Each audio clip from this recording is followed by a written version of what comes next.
Perhaps we need some outside universal threat to make us recognize this common bound.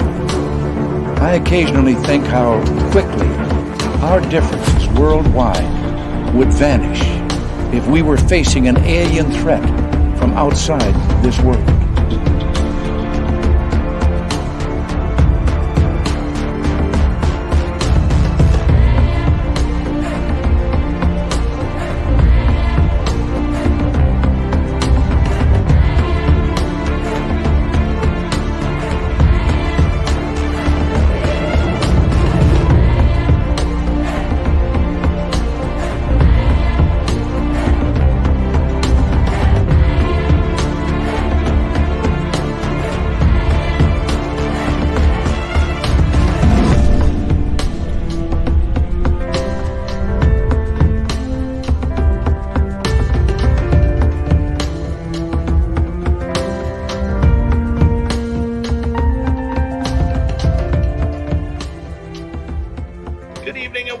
Space Sound Radio. Tonight, I am Dave Scott, the guy behind the microphone and the dude with the serious handlebar mustache, hanging out with you as we are just a few days away from Christmas. And man, do we have a great show for you tonight. Tim McMillan from the Debrief.org is here, and we're going to talk about the 2021 Year in UFO Review. Before we bring Tim in, let's say hello to everyone in our audience so far in our YouTube chat. We have SJ in the gold medal position, race fan taking home a silver, and the gorgeous Cosmic Floor with a bronze medal. Nicola and Mennonite Abe, good to see you both, man. Thank you guys for coming on in. Todd Purdon, the lovely Kathy Evans, thank you for joining us tonight. Mr. Lurks-a-Lot is here. He'll be signing autographs after the show. Line up to the left of the studio, if you don't mind. To the left of the studio. JR, John Swan, Awesome Ann Palmer, Papa Willie, Raven is Ryan. Good to have you all here. Aaron Heisner, how you doing, man? Thanks for joining us. We appreciate you. As we scroll on down, and let's see who else we got. Oh, there's Luscious Jules. Welcome back. And let's keep on going. Spooky Morales and his trumpet.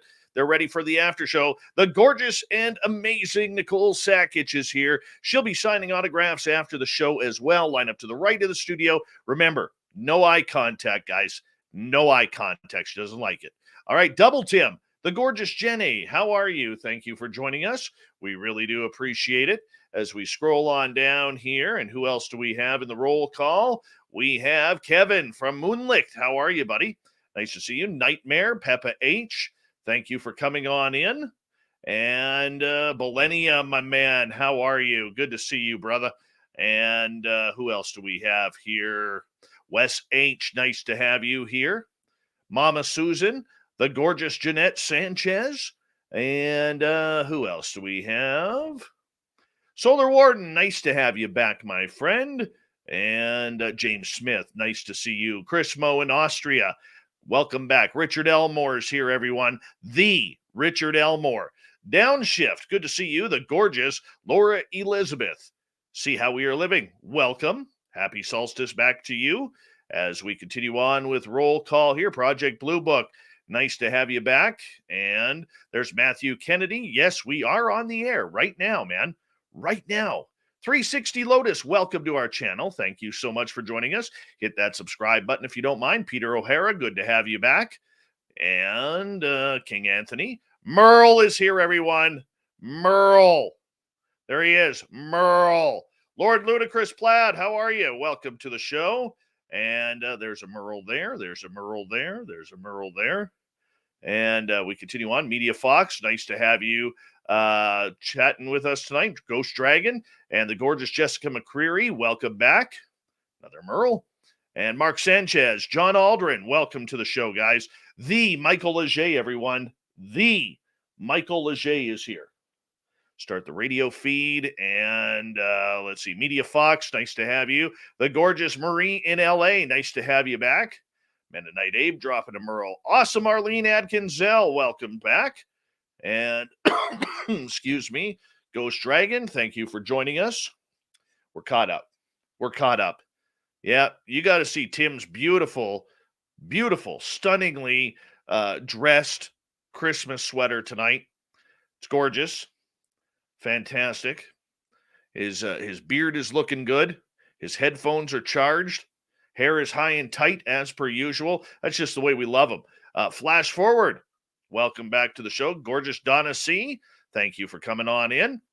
And remember, guys, the best way to support this show is a few ways. Hit that subscribe button if you're new. Ring that bell so that way you know that we are on 7 days a week. The super chat is open. And we got some great swag on our website, spacedoutradio.com. If you want to check that on out, we got some killer swag. Killer swag. All right, we got about 10 seconds here. So let's do me a favor. Hi there, Digger Dog. How are you? It is that time once again where we call in Mr. Ron Bumblefoot Thal to rock us into the show. Do me a favor. Let's get those horns up. Let's rock.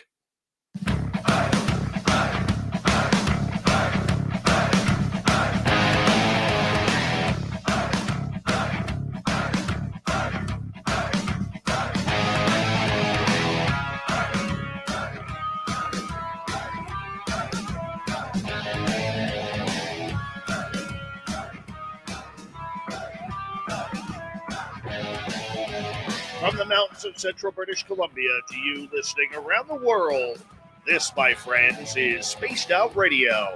I am your host, Dave Scott, sitting in the captain's chair of SOR headquarters. We welcome you to tonight's show on our terrestrial affiliates around North America, digitally on TalkStream Live, Revolution Radio, and KPNL. All of our archives are free. Join us at youtube.com/Spaced Out Radio. Do old Davey the favor, hit that subscribe button. You can follow us on Twitter at Spaced Out Radio, Instagram at Spaced Out Radio Show, and now on TikTok at Spaced Out Radio. Our website is spacedoutradio.com. We have a plethora of features for you. Rock out to Bumblefoot, read Shirky Poo's Newswire. Check out our swag as well. Tonight's show is brought to you by Chive Charities. Help make the world 10% happier by visiting Chive Charities today. You can find them on our website. It is a 2021 UFO year in review, and what a year it was. And there is no one better to help break this down for us tonight than Tim McMillan. Tim has been a freelance journalist for the last number of years, going very deep into this subject, probably the first investigative journalist outside of George Knapp to really tackle this subject on a mainstream media level. Tim is one of the creators of the Debrief.org, which deals in all sorts of technological advancements, including UAP and the studies around it. And he's also a very good friend of this show. We like it when Tim comes on Spaced Out Radio to hang on out with us. And Tim, it is a pleasure. Merry Christmas to you and your beautiful family. And thank you for joining us, my friend. What is going on, Dave? Yes, no, it is a pleasure to be here. You're the only person I wake up this early for. Well, besides my kids, but you know what I mean. Well, you know what? I'm just preparing you for Christmas Day when Santa Claus comes. And the kids are going to go running downstairs, and you and the wife are going to be like, come on, like 10 minutes, 10 more minutes. And they're going to be like, screw you guys. We got some presents to open. This is very true. You're right. And it is coming up in a couple of days. So thank you. I guess I should be thanking you for getting me up this early. But yes, I'll get this coffee in me and we'll get rolling, man. This is fun. Absolutely. 2021, Tim, we're just going to jump right into it, was one hell of a year for UFOs. It started off actually a year ago right now when Luis Elizondo, Chris Mellon, and Steve, what is his name? Steve Justice left the To the Stars Academy, really collapsing that organization. And let's start off right there, because even though that was in December 2020, it's still very relevant as to what happened in 2021. What happened there? Sure. Yeah. No, I mean, I can give you my opinion there. And I think I don't think I think it's a stretch of an opinion, but I just want to say that up front because I don't want anybody there's no insider info here. Anybody's gone on the record, but I think as you saw at the end of 2020, I think you saw that the efforts of, let's say, Elizondo, Mellon, Steve Justice appears to kind of gone back deep out of the scenes, but things were continuing to pick up in a pretty serious manner, especially legislatively. So you saw, lawmakers on the Hill. This is right before the passage of the ODNI report that was required to be produced, that I'm sure we'll discuss at some point because that was a 2021 event. And I think that honestly, if you want my opinion, I think that as the topic for those individuals continued to go into this very political arena, this very, when you're standing in front of secretaries of defense and joint chiefs of staff and lawmakers, I think that some of the things that Tom DeLonge, amongst the great things that he'd done, I think some of his antics probably detracted from that. And I think that probably those guys thought it was best to maybe part ways.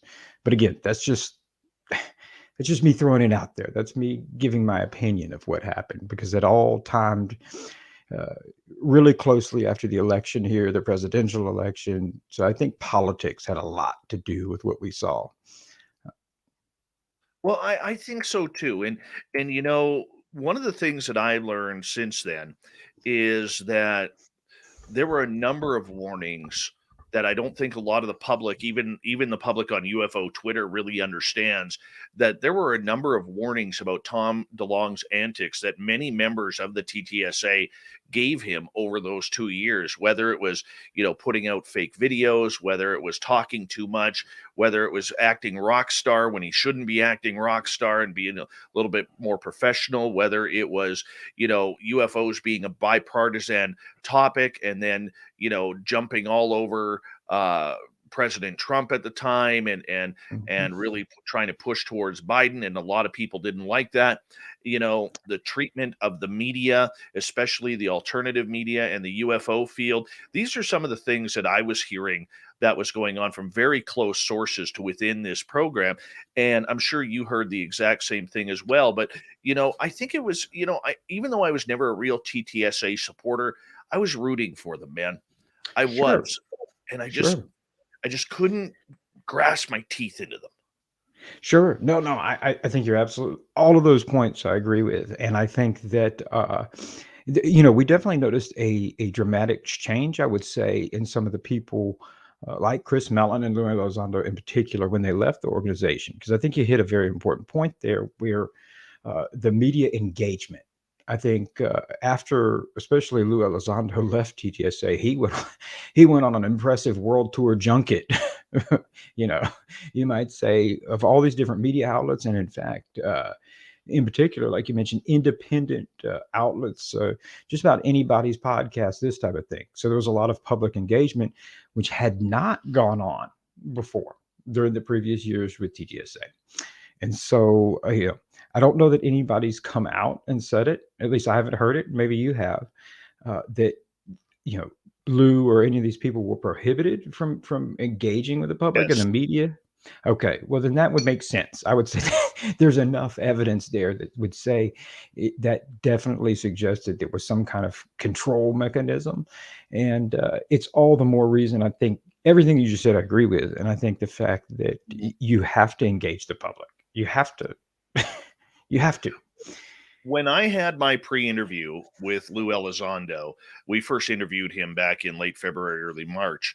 And when I had my pre-interview phone call with him, like I do with every guest, and I told him that, we had put in 15 requests with the To the Mhm. Stars Academy for interviews and been denied every one, including one where we were asked to provide pre-loaded questions that we Mhm. had to go by. He was absolutely stunned by that. Stunned and extremely, what caught me off guard was extremely apologetic. Sure. Well, and as I recall, I think there was plenty of times. Any of the times that I interviewed Chris or Lou, I never went through TTSA. And the one time that I was asked to go through them, I flat out said, I'm not doing that. I'm not here to do that for that very reason. And so I think, if anything else, there was a lot more openness out of some of those kind of key players that people had hoped to be more open, like Elizondo, like Mellon. I think Steve Justice, probably left because he saw the writing was on the wall. I honestly haven't heard. It's one of those interesting ones that I'd like to know how much he's still involved, if he's still involved, at least behind the scenes, because he was a very significant player if you looked at his background. But yeah, I think there were definitely a number of problems, I would say, with TTSA, and probably very much like yourself, anybody who's seen anything I've said on Twitter or seen anything I've said publicly, I was never a big TTSA fan. I was always very critical of them. It wasn't the individuals as much as just the organization. I felt it was sloppy, for lack of a better term. And you know what? This isn't going to be a TTSA bashing show. This is all Sure. about what Yeah, happened yeah. during the course of 2021, entering it with those three gentlemen: Steve Justice, Chris Mellon, and Luis Elizondo, leaving the TTSA at the beginning of the year. Now, my question to you, Tim, is what happens to the Stars Academy now? Are they out of the UFO field? Because the way Tom still kind of goes on social media, it's like he's feeling that the TTSA is still a player in this every now and again. You know, and I find myself often asking that same question. And you're right, I don't want to bash them. You know, I don't think that that's fair. And I think that at least to some of the goals that they intended to do and some of the goals that they did do, whether it's release of the videos, and it's undeniable that a significant attention was brought to the topic when TTSA was launched and while it was operating. I often find myself forgetting that they're still in operation, and that's not. I'm not trying to bash anybody, but you know, I don't know what they're doing now, and I think that again kind of goes back to it was difficult to kind of underpin what were they doing. The years prior, there was a lot going on. You know, they were going to create spaceships, they were going to investigate this, they're going to release books. To the best of my knowledge, it seems that a lot of the focus has been on their fictional stuff now. So the books and the movies, I think some of the creative stuff that Tom wants to do. I don't know beyond that what they're up to. You know, I think the more legitimate nonfiction stuff that people were really hungry for, like the release of the Vault app that they'd been talking about for some time, the release of any information of the testing of materials, which had been a significant thing that had been discussed. That all seems to have died on the vine. And I also don't know who owned those things. I don't know who owned the app, you know, whether it was a TTSA thing. I don't know where those materials are now and who's testing them. So, Let me ask you this, and we're going to move on from this. What was TTSA's downfall? What I don't want to. I don't think it was solely Tom DeLonge. I don't think it was solely, you know, the responsibility going on Lou Elizondo's shoulders. sure. In your opinion, what was the downfall to this dream team of ufologists trying to bring disclosure together? Sure. Excuse me. You know, I think part of their downfall, and I'll be honest with you, it's some of my, and I get lots of crap for saying it. Any of the criticisms that I give about BAS, so Bigelow Advanced Aerospace, going back to OSAP days, and it's certainly not to criticize them. It's just my opinion of you know, where I think you can be successful and can't be successful. And I think with TTSA it fell into that same category where there's an extremely broad focus that's really not focused on anything. And that was the hardest part with TTSA is at any given day, you didn't really understand what the organization did. Did they release books? Did they release movies? Did they test metamaterials? Did they investigate UAP sightings? Were they lobbying for more UAP disclosure?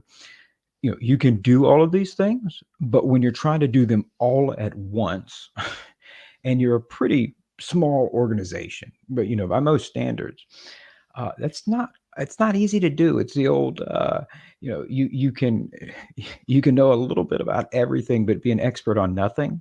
And so I think when you try to put too many cooks in the kitchen, you're not going to get a nice, good, big, robust Christmas meal out of this. And I think that was part of the things that would their downfall or very difficult is that they were trying to do too much too fast without ever really narrowing any one singular focus. And I think me personally, both being as someone who runs a media outlet, it's very difficult if you spread yourself too thin. And you know, if I told you that the Debrief we were gonna start producing movies next, and we were gonna start hosting podcasts and radio shows and all this, there's no way we could do it because we'd just be too thin.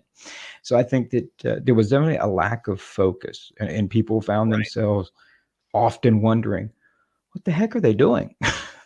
They Oh, didn't know. Tim, I agree with you. Final question before we move on, because I want to continue with Lou Elizondo. The idea and the aspect that the TTSA was never UFO public friendly. How much of Mhm. that did that play in their downfall? Because one of the things that Elizondo told me both on the telephone and on this show, and I've heard him say it on other podcasts, was that he felt alienating the UFO crowd, like your biggest fans, Mhm. was a real downfall towards what the success or lack thereof of TTSA was. Sure. I mean, absolutely. Especially when you're, supposed to be a public benefit company and you're supposed to be a public facing company, you've got to be able to demonstrate what is the benefit that you're going to give the public by engaging the public. And I wholeheartedly agree with you. I think that that plays into anything in life. In that you're not going to be a successful politician if you don't get to know your constituents. You don't get to know the people. The people aren't going to like you, and they're going to feel alienated. You're not going to sell clothing brand if you make the people you want to buy your clothes feel alienated. And so, wholeheartedly, it's hard to kind of pin one particular thing that I think. And it's kind of sad because we're talking about the downfall of them, that I still believe it is an operation, but for all intents and purposes, it appears to be defunct. That's no slight to them. It kind of, if it isn't defunct, it goes back to everything that we're saying, is that nobody really knows what's going on. And yet, if you're not telling the people what's going on, and especially with a topic like UAP, where there's such a lack of information and there's so much secret squirrel stuff and there's so much, people fill in those holes where there isn't any information. And sometimes that becomes junk in and junk out. And I think that clutters up the whole topic and keeps it back from where it progresses. That's why it doesn't transition into other areas that are associated with it, that people are really interested in, believe are aspects of the phenomena. And they're just we're still talking about lights in the sky, but there's a lot of junk in and junk out, and nobody knows what the heck's going on. So I think if you're going to be a thought leader in that field, you have to engage. You have to be out there. You have to talk to the people. Even if sometimes they're not going to like it, you've got to talk to people. Absolutely. But during that time also, we also saw the rise of Luis Elizondo. He became the face of the franchise. He became the man in front of the camera, the man in front of the media. And when he first came out of the gates doing 5,001 podcasts out there and radio shows and everything, after he left the To the Stars Academy, he was a little bit robotic. Later on in the year, we've seemed to have him humanized a little bit. And I'm going to take a little bit of credit for that, because I mean, I know when I first started to interview him, I've only interviewed him twice, but in those times, the one thing that we really tried to do here was humanize him and let him know that people know he had feelings. He's a human being. There are things that he wants to say and things that he doesn't. And I don't know if you ever caught our first interview with him, but Mhm. right at about the 26-minute mark of our interview, we actually almost got him talking about how he's seen extraterrestrials. And if you read between the lines, that's exactly what he was saying. And Sure. I think, what would happen if Luis Elizondo came out as an experiencer? Uh, it would certainly bring up a lot of credibility to the topic, especially for people who are really pragmatic, or especially from people that kind of come in the world that I report on mostly and that I work from, which is the defense and military world. Because for any slack that he's gotten in the UFO world, or anybody's opinion of him, I can tell you, bar none, the opinion inside of the defense intelligence community and the defense community is extremely high, at extremely high levels. I was always, when I started really digging into his background to figure out who is this guy, suspicious, like I think anybody should be if you're going to be good at trying to solve a mystery. I was always impressed or surprised at the level of people who both knew him personally and had good things to say about it. And so for him to come out and say that, I think that suddenly It's just life. Is it fair? No. But, you or me can say that we are experiencers or that we have some kind of personal experience that seems extreme to people, and people can easily dismiss that. But then when somebody that other people respect or they know their work and professional work ethic and product they put out comes out and says it, and that's what they know him from first, suddenly they're like, well, wait a minute, this guy helped capture terrorists. I know that. So for him to say that, I trust his opinion. And so I think that that was important. I agree with you. I think you and I had lots of conversations privately in phone calls and texts before, where I said early on to always bear in mind that this is a guy who's coming from a world that isn't media. You know, he has never done interviews until 2017, and there's a lot of the media world. You know it better than I do. There's a lot of dynamics to that. And I said, so some of the things that people, I think, get upset with him about, the guy's just not, he's not familiar with how to do this. He's not familiar to how to be genuine and open with it when you've got a TV camera or a microphone in front of you. And unfortunately, I don't think that during his time at TTSA, they ever provided him with a good media coach. But I would say wholeheartedly, if you play any part in that, kudos to you, Dave, is that I would say, especially towards the end of this year, and I said that on Twitter, the recent interview he did with Tucker Carlson, I thought was the best one I've ever heard him do in those 2-minute sound bites. You got 2 minutes, here you go. But the way that he handled that questioning was really good.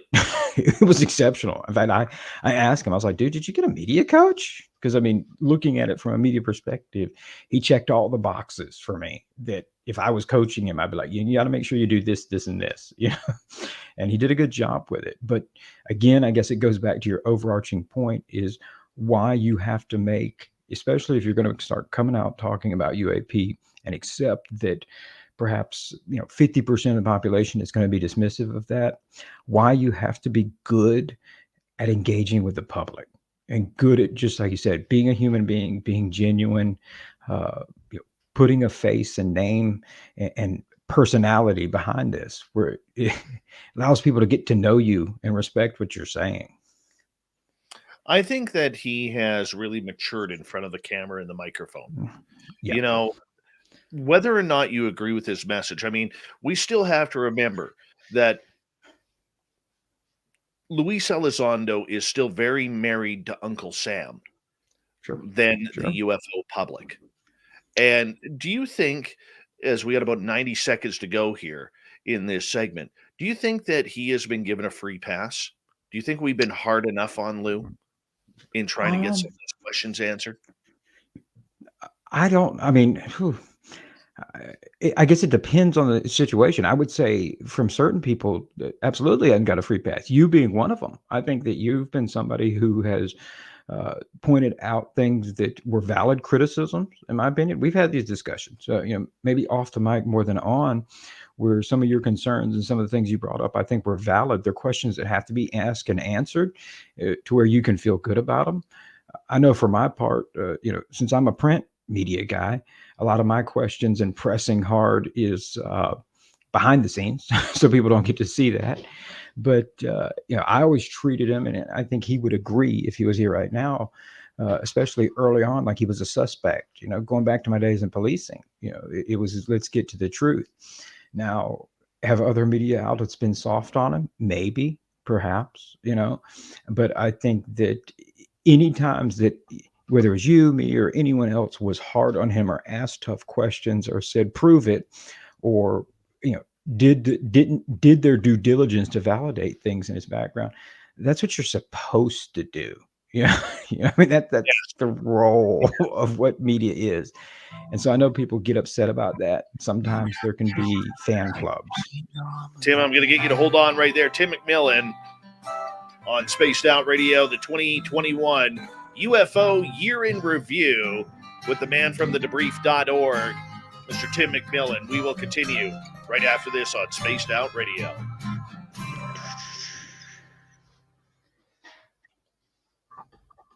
All right, we're clear, Tim. Remember that we are still live on YouTube. Gotcha. Advocate for disclosure. Let me say this. He gave up his benefits, but he is still a general contractor to the United States government. So he is trying to regain what he had a little bit, maybe in the losses that he took over the 3 years that he was with the Stars Academy. High sensational, Sherry.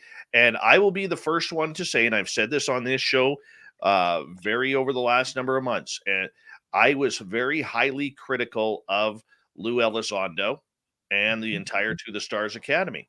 And I can say this, look, in the end, a spook is a spook is a spook. But Sure.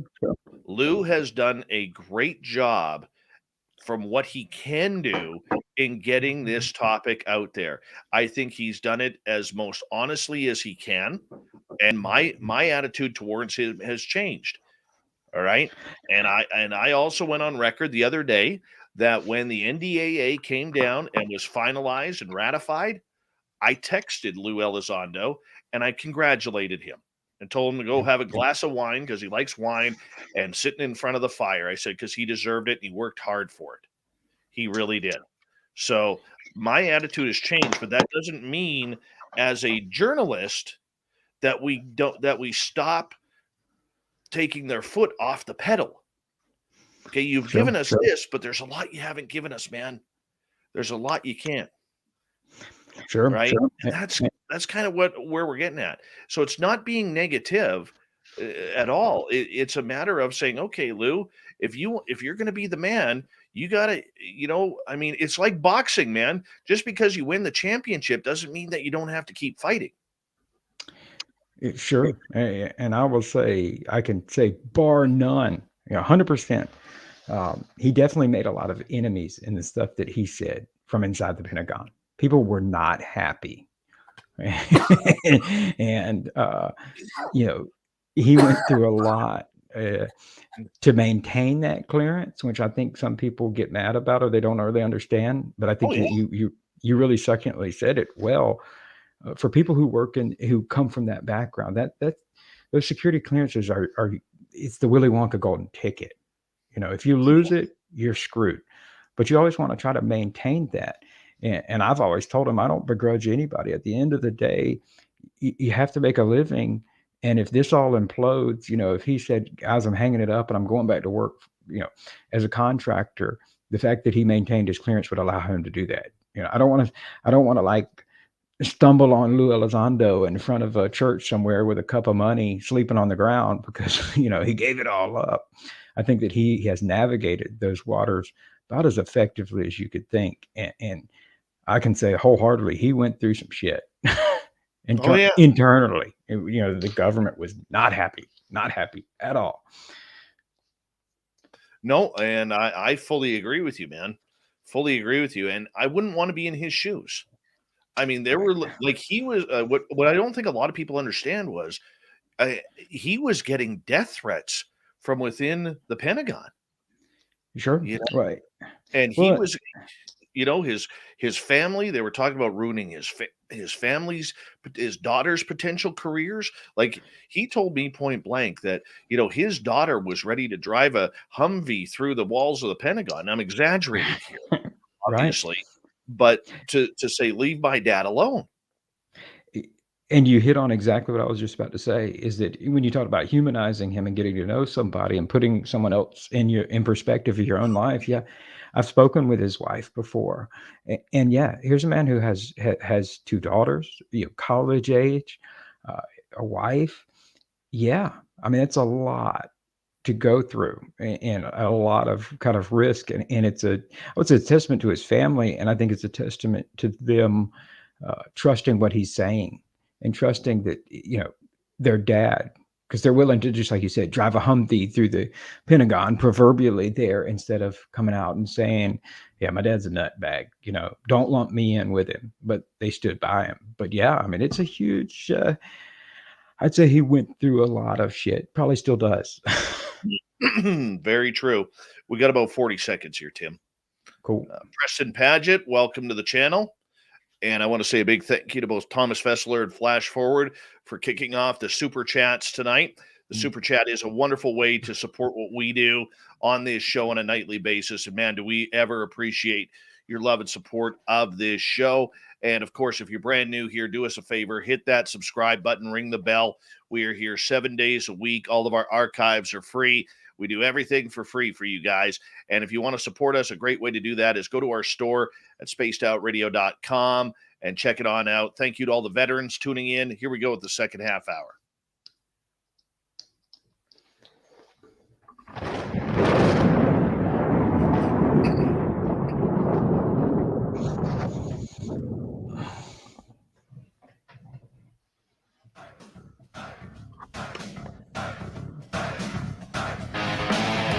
Here we go with the second half hour of Spaced Out Radio tonight. My name is Dave Scott. Thank you so much for taking the time to join us. It's the year in review of UFOs in 2021. I want to remind you that if you missed portions of this show or others, check out our free archives by going to youtube.com/Spaced Out Radio. Do old Davey the favor, hit that subscribe button. Our website is spacedoutradio.com. We have a plethora of features for you, including rocking out to Bumblefoot, reading up on Shirky Poo's Newswire, checking out our swag as well. Follow us on Twitter at Spaced Out Radio, Instagram at Spaced Out Radio Show, and now on TikTok at Spaced Out Radio. From the Debrief.org, Tim McMillan is here. He's one of the top journalists when it comes to covering the subject of UAP, UFOs, disclosure. And Tim, we're going to kind of bounce around here tonight, but this was always also a year of weird and strange things. Now, I'm not too sure how much you got into the whole Anjali go meet aliens in Mojave Desert or Demi Lovato. We can't call them aliens because that hurts their feelings. All right. You know, we saw it all this year, man. So, Yeah. what was your thoughts? Let's take both those topics in. I'm going to tell you right now, I don't begrudge anybody coming public about their experiences. I really don't. But sometimes when you push things too far, it just seems ridiculous. And we saw that, in my opinion, with both Demi Lovato and with Anjali. Where do you want to start here? Where should we start? Both of them are fun. Yeah. Whatever happened to Anjali, by the way? Does anybody She's know what? apparently returned with a new hairdo. Okay. Is that still, is the expedition to the desert still going on?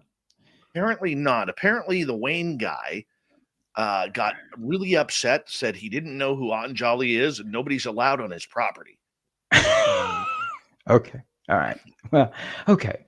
Well, I'll tell you my first thoughts. Let's start with Anjali, because I watched her press conference. I told the other guys and girls at the debrief, I said, let's just keep an eye on this story. Simply because I had a slight fear, I'm going to be honest with you, that something bad was going to happen, as in, somebody truly believed what was being said here and believed that it was this cave where these aliens were being housed and lived.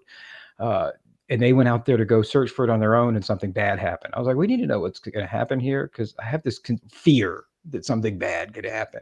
Fortunately, that hasn't happened. And I would certainly encourage anyone not to go traipsing off into the wilderness by themselves, particularly if they're not an experienced outdoorsman.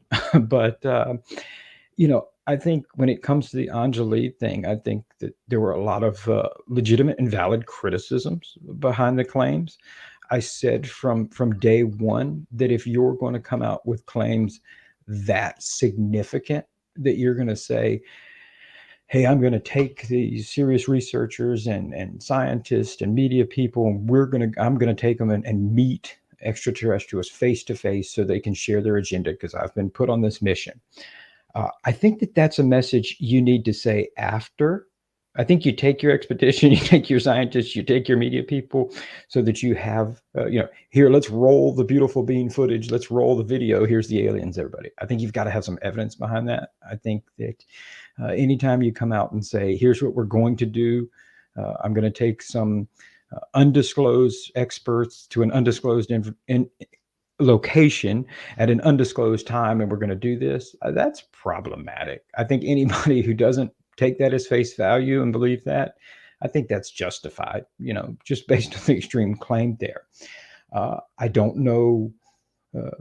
I don't know what the motivations behind that were. I don't know if there was some desire for attention, or if there was any kind of legitimate mental illness going on there. And I'm certainly not accusing anybody of being mentally ill. I'm not qualified to diagnose that. I'm just saying that some of the claims were a bit extreme.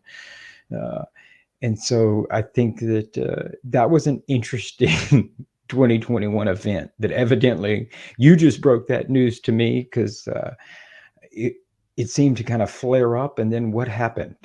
But you just you just clued me in there. I would say to anyone out there who has aspirations of being a hoaxer or a charlatan, I've said this before, and I mean it from the bottom of my heart. I am still a post-certified instructor, but I taught taught investigators and intelligence analysts on the law enforcement side of things for a number of years. And the open source civilian investigators in the UFO field are every bit as good, and in many cases better, than people I taught.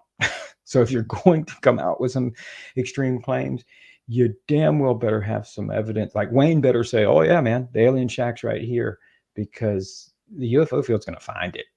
They're going to get to the bottom of it. And so I guess at the end of the day, it'll be chalked up into the extreme claims that are not new to this field, that didn't come out to fruition. But like we just mentioned with TTSA, so everybody's clear, I would have loved if they had actually gone to the desert, came back with videos of aliens. Here we are. Here's this. Like, that would have been a ginormous leap ahead of what, where we're at. We're not looking at lights in the sky. So I wish it was true. But until we see that, I don't believe it's true. All right. Sorry, go ahead. Finish, please. No, I was going to say, are we going to move on to Lovato now, Demi? Let's go. Yeah, let's go on to Demi Lovato. I don't know what to say there either, other than Demi made some extreme claims. I think that may or may not be true. There's certainly, she wouldn't be the first person to say that they've had a personal experience with something that appears to be non-human. Beyond that, and I think that becomes the problem with a lot of these cases, and you probably know this because you've talked to more experiences than me, I'm sure. You are one, Dave, is that suddenly politics interject into this, and our own, we project our own personal feelings and attitudes to something that is not human, and suddenly I don't know why calling it an alien would be demeaning. I don't. I understand the political. Yeah, to defend her, and John Hudson from our UFO report that we do here, he kind of brought it up to me because I never even put it that way. In California, the word alien is very, very racial. Sure. Because of the border, because of the families trying to get into the United States to be with other family members, so on and so forth. And that's where a lot of people in California look at the word alien or undocumented alien as being a racist term. Whereas I'd never, being up here in Canada, sure, I'd never looked at it that way, because to me, when I think aliens, I think big black almond-shaped eyes with gray heads and slits for mouths coming from outer space. Sure. No, and you're absolutely right. And I guess that's what I'm getting at when the politics enter the equation. And you're 100% right. Semantics play a big part of it. That's why there was a point when I started my law enforcement career, when I was as a behavioral analyst, I was called a profiler, which I think a lot of people know from TV and everything what profilers are. That changed to where we could no longer call ourselves or even talk about it as profiling. We were investigative analysts, and that's because the term profiling, especially in policing, American policing, profiling is a no-no because it has a racial connotation. There was racial profiling. So yeah, I get that, and I think you're right. I think in putting it in that perspective, you're right. We're probably reading more into it, and more as from Demi's perspective, it sounds like you're calling them illegal immigrants is what it comes down to. I think for people who wouldn't be familiar with that, or who aren't from any of the southern United States regions, the term alien, they're like, what? We're talking about outer space. What are you talking about? Why would they get upset about that? I will admittedly say that I have not watched a single episode of the show that she did. Although, interestingly enough, from critics, I heard it was a bit kooky, but entertaining. So maybe I should. Maybe it's entertaining. I would say that probably if there's any frustration from the UFO community or the UFO at large, the people who take it seriously, it would be that very last statement that it was entertaining that is so frustrating. Because there's a lot of entertainment. Well, you know what? As quickly as she came in, poof, she was gone. We also saw a real year in ufology of people kind of trying to find their new place. We saw a bunch of little cliques kind of put together, and no offense to you guys, I think you guys with the Debrief really started that by putting together a super group with Micah Hanks and MJ Benias and others, and then it was followed up by George Knapp bringing in Jeremy Corbell over the last couple of years, and then we saw Danny Silva, Ryan aka UFO Jesus, and Joe Mergia, and you could even throw James Landoli in there. We saw all of these little cliques starting to form after the Stars Academy kind of collapsed, and everybody kind of grouping together to take sides to try and grab news. What was with all that, in your opinion? I would say that this field is plagued with it, and I think people like yourself who have been in it longer are much more familiar with these fractions that break off.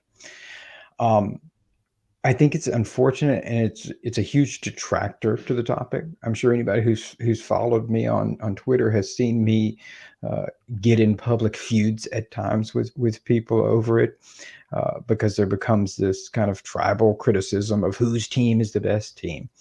I certainly I can only speak for my team, which is the Debrief, and say that we wholeheartedly don't want there to be any competition in teams, and don't think there should be, and don't think it's frankly beneficial. In addition, the fact is, I would like to hope we don't compete with anybody. Especially some of the groups that you mentioned that are strictly UFO niched, and that's the topic that they cover. We cover a lot of different topics, and frankly, we've always tried to cite these people, and because they bring a lot of good information. It should be a supplementary help type thing, but I think that people, it's a difficult topic because there's so many unknowns, Dave, and when there's so many unknowns, you insert into that unknown different systems of belief that become devout for some people. And so I think we've gotten a lot of flack because we haven't mentioned the OSAP program enough. And it's like, well, going back to the TTSA example, it's certainly we have not mentioned them enough, not from lack of trying. We've reached out to a lot of the individuals that are involved in OSAP, who are involved in BASS, and when they deny interviews or they don't want to talk or they say they can't talk, there's very little we can talk about and still maintain a sense of ethics and integrity from a journalistic standpoint, rather than just interpreting it or going on open sources or not being able to ask those tough questions. Personally, there's only so much we can report on, Yeah. Well, the other thing too, though, dude, is we literally saw UFO Twitter, which was a real source of information for its first couple of years, turn into an absolute war zone. True. Has it ever not been, though? At least since I came in, it's always been a war zone. But I think it's it's an interesting topic that's kind of breeds itself for that, though, because just like I said, you have some devout beliefs, you have people who have had personal experiences, therefore their beliefs or their opinion, what they've experienced personally, gives them a lot of credence to where they can be offended or get really upset if you say, oh, I don't, someone who hasn't had the same personal experience is like, I don't know if I believe that. I always caution people that, we're talking about something that is, again, arguably would be the biggest thing to happen in humanity since the advent of language. The idea that we're not alone, and not only are we not alone, but there's something that's here that can come in and out. And if they can do it, why can't we? At some point, there's really life changing existential questions at work here, and so they do. Not to quote the cliche Carl Sagan, but extraordinary claims require extraordinary evidence. And so those personal beliefs don't constitute extraordinary evidence all the time, for the greater population. But at the same time, I will say that the idea that extraordinary claims should be dismissed is likewise wrong. And I think we see that people weaponize that same quote that I just said. Well, extraordinary claims require extraordinary evidence. Well, you've got to want to get that evidence. So I think it's a topic that's rife with any kind of conflict until you have some ground truths there that everybody can agree on. And so I hope to see that. I think that's it's been the hope of a lot of people throughout their whole lifetimes, is that we are able to establish some ground truths and this be something that's treated as legitimately as any other scientific academic discipline or anything else. It's that the outcomes of it is monumental.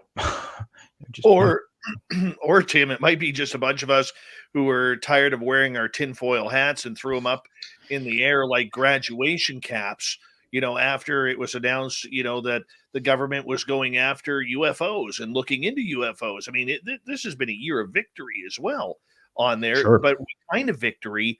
Well, that's still debatable. Absolutely. And especially because a lot of the victories, and this goes in the area that I'm most comfortable in. It's the area that I really focus on, which is the government side of it. Particularly when a lot of these victories, and I constantly urge people to understand, is these are victories that will be slow moving. Nothing the government does is fast. I think, people are waiting for much bigger disclosures with a capital D. And I constantly just caution people to understand that if we're waiting from the government standpoint, understand that that is something that is extremely slow moving, simply because nothing happens in government fast. And so I think some of the other things that have popped up, some of the more civilian led and scientific endeavors, could bear more interesting fruit more quickly than just waiting on the government side of things. And we're going to get more into the entire government side of things when it comes to the next hour here on the show. But it was a year of entertainment. It was a year where Sure. people really saw a shift. And one of the things that I noticed over the last couple of years is who gets to break the news? Who gets to break it?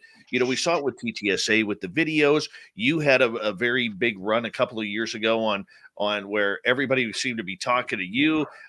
There was also a great debate on going into 2021 where Jeremy Corbell literally had the focus of all media attention on him with the videos that he was producing allegedly from the government. Some of them were confirmed by the Pentagon. The final one was not. Did we see is this changing of the guard of who gets to break the news? Is there something to that? I don't know if I think it's a healthy media competition, and we should want that. And that's how in any other media topics, whether it's, what's going on between Ukraine and Russia right now, what's going on in politics, there's a competition to break the news, to get the biggest story. The competition is a healthy thing and a good thing. I think that, media organizations, again, just speaking for the Debrief side, always have to kind of weigh. So I think, what constitutes who broke what first, type thing. I know people get upset about that sometimes because they feel like, well, I mentioned it on Twitter first. And you're like, well, gosh, I didn't see you mentioned it on Twitter first, but it was an open legislative document. I don't know that anybody's broken this per se. But I think anytime you have information coming out like that, from a media side of things, the old adage, and I'm sure you've heard it because you've been in media for a very long time, is either you need to be faster than everybody else, better than you, or better than everybody else, faster than you. So oftentimes on our end, I would say that we try to focus on the being better than the ones faster than us. uh, on that breaking side of news things, I think one of the things I've been proudest of that bleeds into 2021 was that article we released a year ago about the transmedium and the intelligence reports. And it's very gratifying from a news organization. I'd say it's a win when you see legislation putting it, or it being put in legislative language about transmedium objects, these type of things. And that for me, that's see, we're doing our job, guys. We're doing our due diligence. Like we were being, what we said was true. I couldn't print the intelligence reports for you to see them. I can't name all the sources, but here you go. Here it is in black and white legislative language, substantiating what we said was accurate. And so that's a win for us. And I would say that the competition is good. Except when you get into the extreme competition of trying to beat everybody else and suddenly you don't do it. Not only are you not doing it as good or better than anybody else, you're junk in and junk out. And that's not good, especially when you've got a lot of new eyes looking at this topic. A lot of people for the first time. I still hear from the people in positions in the military and the DOD who are just kind of discovering the topic for the first time and are very interested. So we got to be careful about junk going out there, just trying to beat everybody. We got 2.5 minutes before we have to go to break at the top of the hour. Tim McMillan from the Debrief.org is our guest, the UFO Year in Review. This is also a potential big year and going into next year for the UAPX team, which includes former members of the 2004 Nimitz, along with scientists like Kevin Newth and others on board trying to figure out if they could recreate the Nimitz incident. And apparently, from what I'm hearing, there's some good footage that they got. Yeah, I'm excited. I'm excited to hear that. I have not had a chance to reach out to Gary and tell them that, but I will say that wholeheartedly, the information that they've said that they've been able to capture and everything has captured a lot of attention inside both the government and lawmakers. I was interviewing someone on the government side that works on this, and they asked me, they said, "Hey, do you know this UAPX? What's your opinion on them?" We recently got this press release forwarded to us saying 600 hours of footage and everything. They're like, so we're just curious, is this, you think this is going to be something meaningful? And knowing most of those guys personally, especially Gary Voorhees, who runs UAPX, they're great guys. They're super individuals. I can't say enough about Gary and them. So I'm really eager to see that. And I think that that's where the meaningful physical evidence will come from first, is places like UAPX, places like the Galileo Project. I wouldn't hold my breath waiting on the U.S. government to release videos and stuff that's going to blow your mind. But again, the U.S. government doesn't control this. If they do control it, it's not non-human. It's not something extraordinary. It's theirs.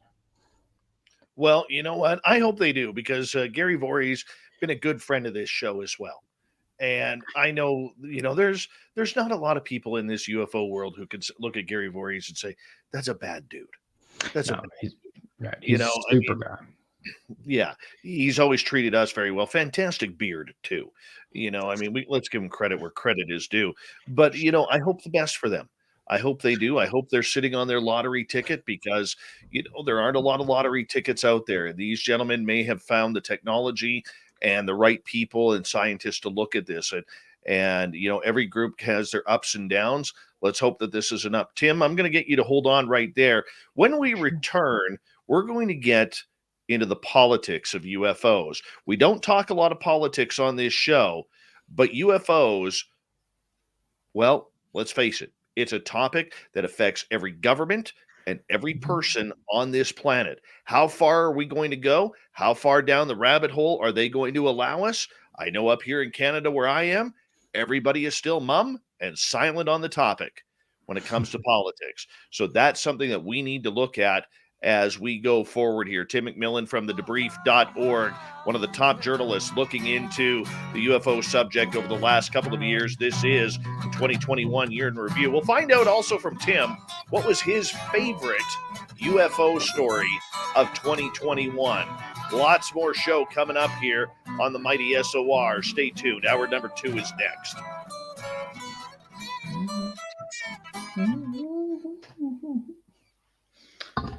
All right, buddy. We're clear. I'm I'm loving the new intro, by the way, because that's new from the last time I was on. The new video, right? That's a credit goes to our tech guy, Vinny. He Dude, Vinny, put that together. hats And off. yeah, Vinny's a cool guy, man. Cool dude. You know, I Well, mean, I that's feel what bad living in Winnipeg, but what do you do? that's when you launch a media organization, and after year one, and you pick up all these media things, and man, you'd learn a lot of new respect or appreciation for other media that does things good. And so I look at stuff like that. It's kind of like me appreciating Lou's interview with Tucker. Is you look at it from a media standpoint, you're like, man, you checked all the boxes of what you should have done on that type of program. And then I looked at your intro. I'm like, that's a good intro. That's a really well done. Yeah, it's a nice piece. I would like to expand on it in the future. You Mhm. know, just there's certain things, you know, when you put something together, and I'm not the tech guy where I can do high quality editing. You know, Mhm. like being on the journalism side, you used to sit with your editor and say, okay, I want this here, I want this here, and I want this here. You know, so I mean, it's a little bit more difficult, but I'll tell you, editing is. I can Tell see me it. about it. I can see it here, but actually getting it to go on camera, man, oh no. Dude, But tell me about it. audio, I can edit like anything. I can do It anything with audio. it looks good, man. It looks good. Whoever is responsible, which I'm sure you have a hand in it, production value, quality, and everything, man, is good. Even 'cause I think the first time we spoke, it was just radio, and I think because Yeah. I have to get up at like 5:35 something in the morning here in Germany, so I'm just rolling out of bed. I think the last time I'm like, hey, it's just audio, right? Because I'm looking like shit. You're like, no, no, we're doing video now, baby. Like we're big leagues. I'm like, shit. Okay, let me go brush my I hair. know, dude. I know. You know what? I do have to talk to you. I'm probably gonna. I know you'll still be up, so I'm gonna probably end up calling you after the show. I have an idea Sure. um, on something that we have talked about in the past, Cool. and let's just say I'm working on a story right now, and Cool. if I can get the portion of it, Mhm. it'll be nice. Nice. No, no, that's cool, man. And I'm welcome to help. And because I've started the process now. I hadn't mentioned this at all. This is very recent, last couple of days, but I'm starting to try to connect some of the military witnesses to even like the 2015 events and the 2004 events or some of the others, um, to recreate them. So a digital team that's very good that wants to do it, to recreate exactly what it looked like in these computer simulations, but to do it Mhm, 100%. I mean, this is stuff we can do. We don't mhm. have to work way out on the government. So I'm happy to help any way I can. So I think Yeah, that would be cool. It'd be fun to use the exact parameters, and maybe you can't to give a visual to some of just like technology is good enough now that even though we have witnesses that say I saw this, you can take what they saw and recreate it, you know, so people can see it. absolutely, dude. Absolutely. Mennonite Abe, thank you for the awesome super chat. Really do appreciate that. Good Mennonite kid right there. We got a bunch of questions for you, Tim. I'm gonna try Cool. and squeeze in as many of these as possible. Hi, gorgeous Deep Woo, D Swagger changed to Deep Woo. Very nice call there. Let's see here. Yeah, Yeah, I saw it. we even I got a saw grown up. We even got a grown up logo there, Tim. If you look up in I, the right corner, I do, and I got to give a shout out to I'd have to that's scroll up, but Vincent again.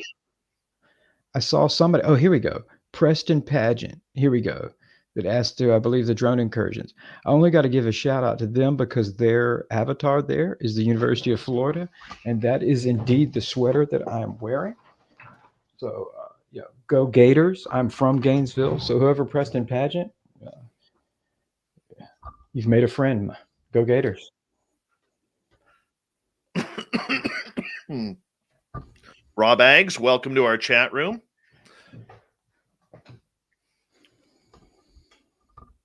Mm-hmm. Oh yeah, Hey, non-human. Ryder, welcome back. Who else? I just want to make sure I'm not missing anybody else here because My ADD kicks in and I get panicky that I miss someone.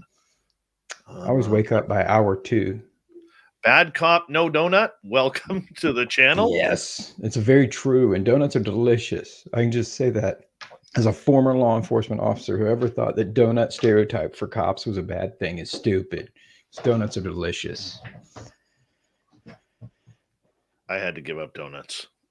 Did you? Well, I have, I have to an extent, because here in Germany they don't do donuts like I'm used to in the States, like Dunkin' Donuts or Krispy Kreme. So they do delicious, fresh German pastries. But Mm-hmm. Do you ever eat Vralkuchen? yeah, With watermelon? That's good. You put some raisins in that Vralkuchen. That's good stuff. Vollkrugen, yeah. Oh yeah, my mom used to make that. Mm-hmm. Yeah, we've got such good German words. It's an interesting language. We got 20 seconds. Alien Critter, how you doing, man? Thanks for coming on in. And who else did I just see pop on in? Trust Divine Mercy. Nice to have you here. Thank you to Mennonite Abe, Third Phase, Walker, Thomas, and Flash Forward for the awesome super chats. It's a great way to support what we do on this show. Hello, Guitar Muse. Let us rock, my friends. Let us rock. Here comes Bumblefoot.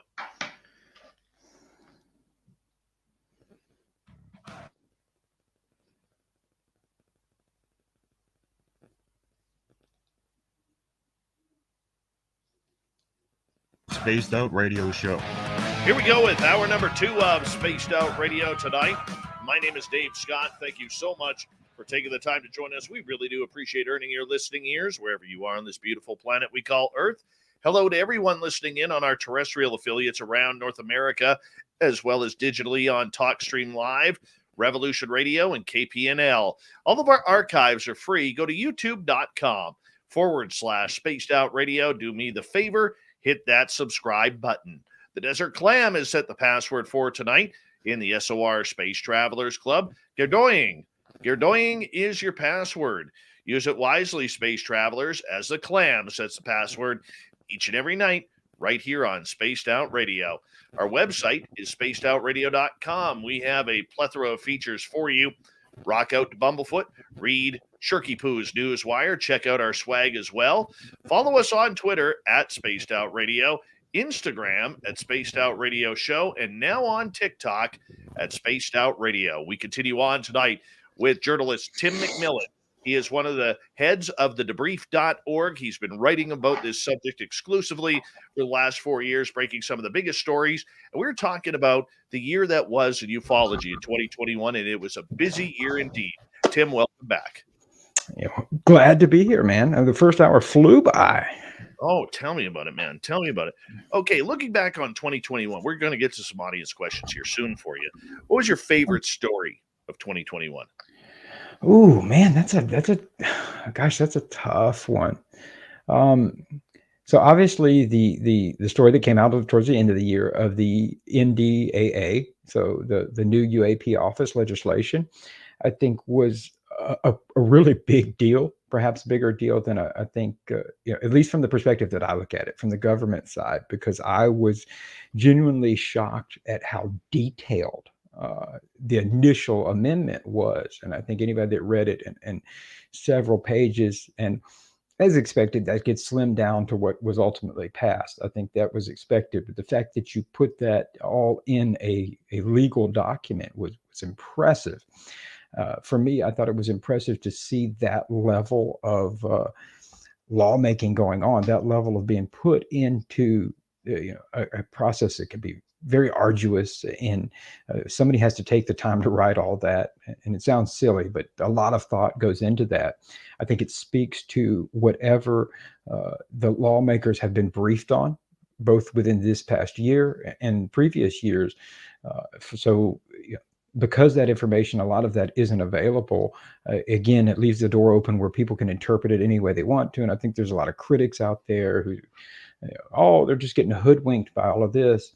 That is not what I read in that type of robust legislation. I read that this is something that a significant amount of evidence good evidence was presented to lawmakers enough that they were willing to put their name behind it. And to me, that's a huge deal. I mean, people understand that what a lawmaker puts forth and the bills that they put forth. This carries their career, and it could be whether they stay in office when it comes time for reelection or not. People are going to use it against you, or you're going to use that as one of your feathers in a cap of why to keep me in office. And so the fact that you had lawmakers willing to put their name behind UAP was a really big deal. And in fact, specifically talking about this latest UAP office legislation, people might have noticed it was initially introduced by Senator Gillibrand. And it later, within a week, it kind of morphed into, she was the sponsor. She didn't get a co-sponsor. She got a dual sponsor. It was the Marco Rubio Gillibrand, or it was the Gillibrand-Rubio amendment. That was very interesting because when she first introduced it, behind the scenes, talking to some people out of the Senate and involved in the Hill and the whole lawmaking process, Marco Rubio's office was a little upset that Gillibrand had first introduced this, because this was a landmark issue that Rubio wanted to have in his legacy. And so that's how he got added into it.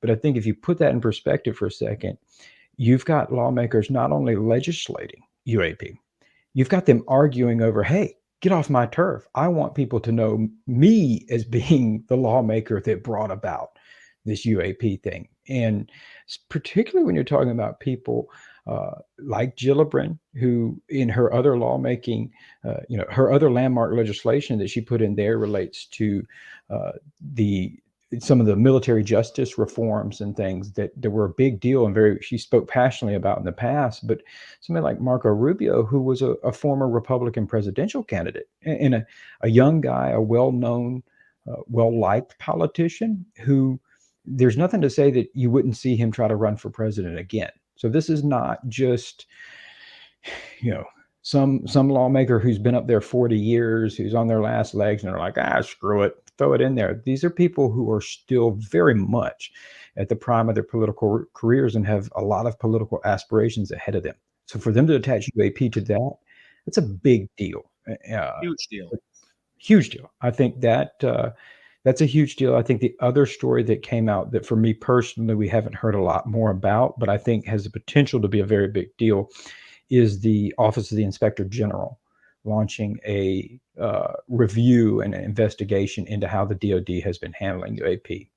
And for me, I think I wrote an article saying that this could be the biggest thing that we've seen in years, simply because the IG office, knowing what I know about the IG office, they have significant authority.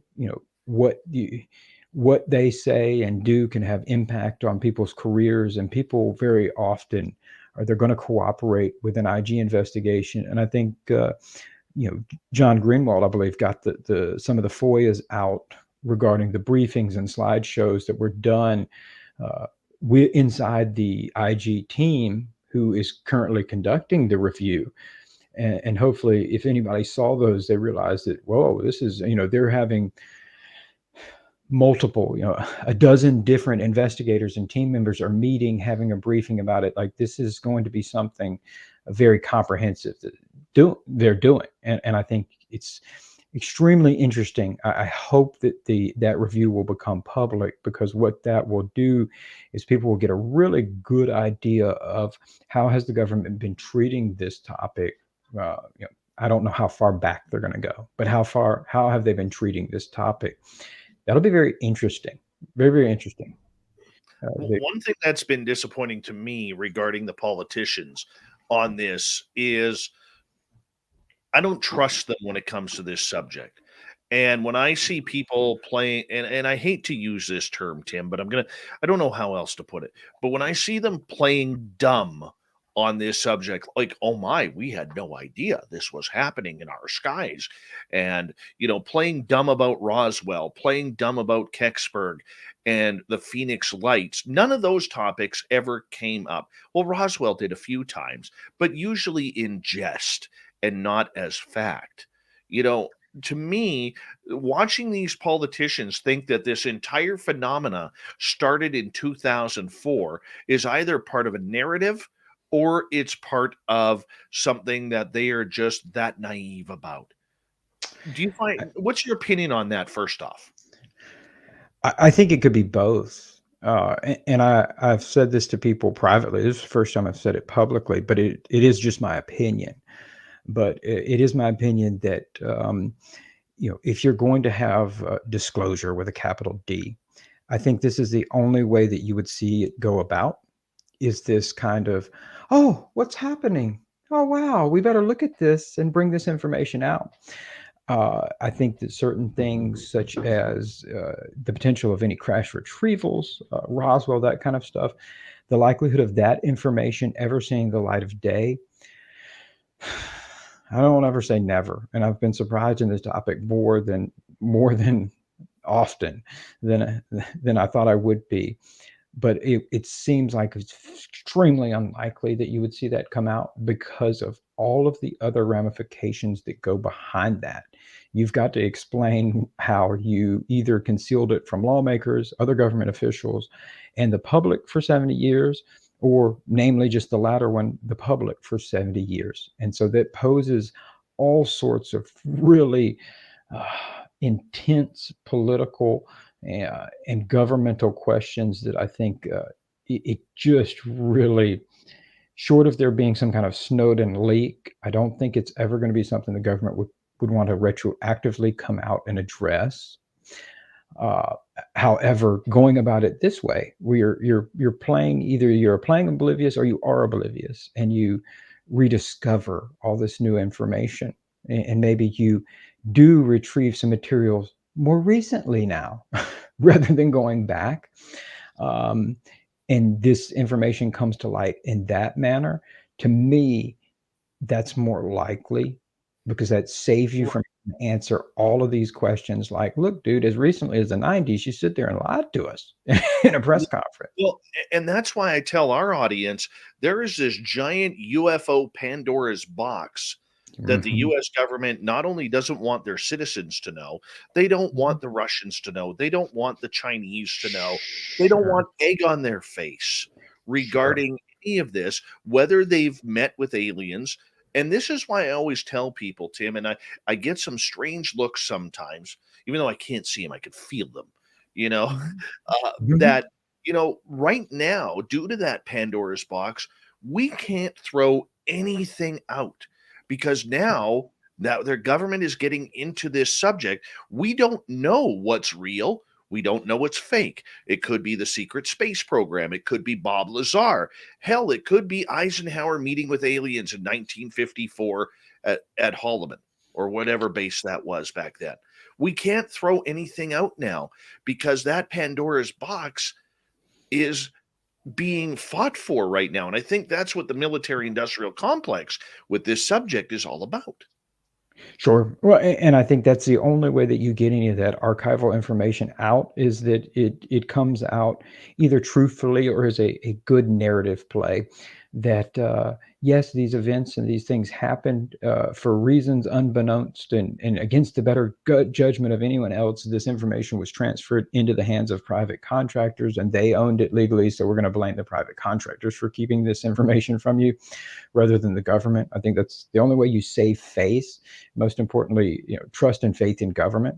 If when you're in a democracy, you depend on the public trusting you. And so to come out and say, yeah, we've been lying for a long time, to come out and say that overtly, that shatters that public trust and is extremely problematic. But yeah, I think the only way you do that is saying that this is something in private contractors. Uh, and it's still, I think, any way you cut the cake, people are always going to legitimately, and they should ask those questions like, well, what about this and that? you know, I've always been one to say, that's our motto at the Debrief is legitimately how we live, which is rebelliously curious. So we don't dismiss anything. There's quite often that I will say stuff like, I have never come across any evidence that I would consider to be valid, saying that Eisenhower met with their extraterrestrials. Does that mean it didn't happen? No. It certainly could. I've just never seen that evidence. And Right. so I'm really cautious about what I'll say, simply because at least if I say, yes, this happened or that happened, I Yeah. have good evidence to support that. But you're right. Anything's on the table until it's not, frankly. Absolutely. And I think that's a big flaw in the UFO community because we tend to believe our own belief system rather than go with the facts. And we don't know what the facts are in that Pandora's box, which we can now see is trying to be hidden from us as we go forward in this potential disclosure movement. Tim, we're going to include some questions here from our audience. Start off with Mennonite Abe here. He says, when you were on Stephen Greenstreet's basement office, you mentioned a story about the Roswell crash. Can you expand on that story? Sure. Yeah, I know that that generated a lot of attention. And it's so funny because that comment was made uh, off the record. But Stephen later came back and said, "Hey, man, can I please include that? Can I please?" And I'm like, "Sure, man, sure." And the only reason I wanted to include that off the record is because it goes into exactly what we're talking about, Dave.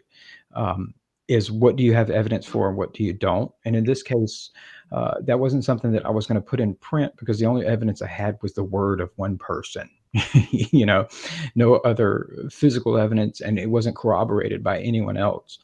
But for anyone who's not familiar, the comment they're mentioning is what I told Stephen was that this was when I was working on the Popular Mechanics article I did about Bass and OSAP back in, was it early 2020? Um, I said that somebody who was involved in this program mentioned that indeed there was a Roswell crash. Indeed, there were biological, or how did they term it? There were occupants. Okay, there we go. Occupants. They didn't expand upon that. So don't let me take the biological part out. They just said occupants, and they said that the craft was not a flying saucer. That as people think that it was extremely sophisticated to the point of which it was something so sophisticated that materials and whatnot, the U.S. government, frankly, was stumped. They couldn't analyze it, they couldn't replicate it or reverse engineer, as has been suggested. But I think the part that people found very interesting is that they told me that whatever this very sophisticated device, craft, object, vehicle was, they believed it had the means to alter perception to where people could perceive it as something that maybe it wasn't really. And that if you saw a tic tac that may not be representative of its actual shape, or if you saw a flying saucer that may not be representative of its actual shape, that it had some sort of technological ability to alter people's perception.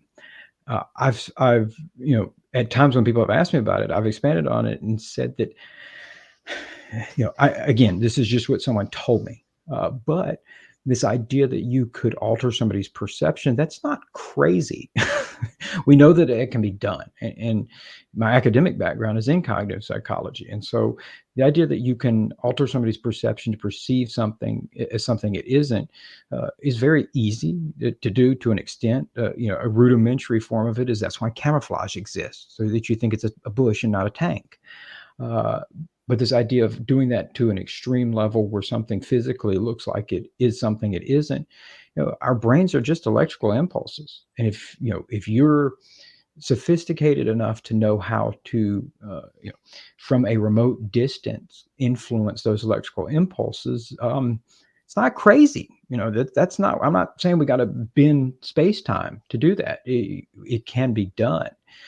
If you can remotely influence those electrical inputs inside our brains. And I think that's an interesting side of it. I have said that that whole area and the idea that UAP can influence perception is something I find fascinating. And I would say that there is potentially more evidence behind that than people discuss. Particularly, you'll hear, and a lot of people I've interviewed personally who have had very up close and personal sightings.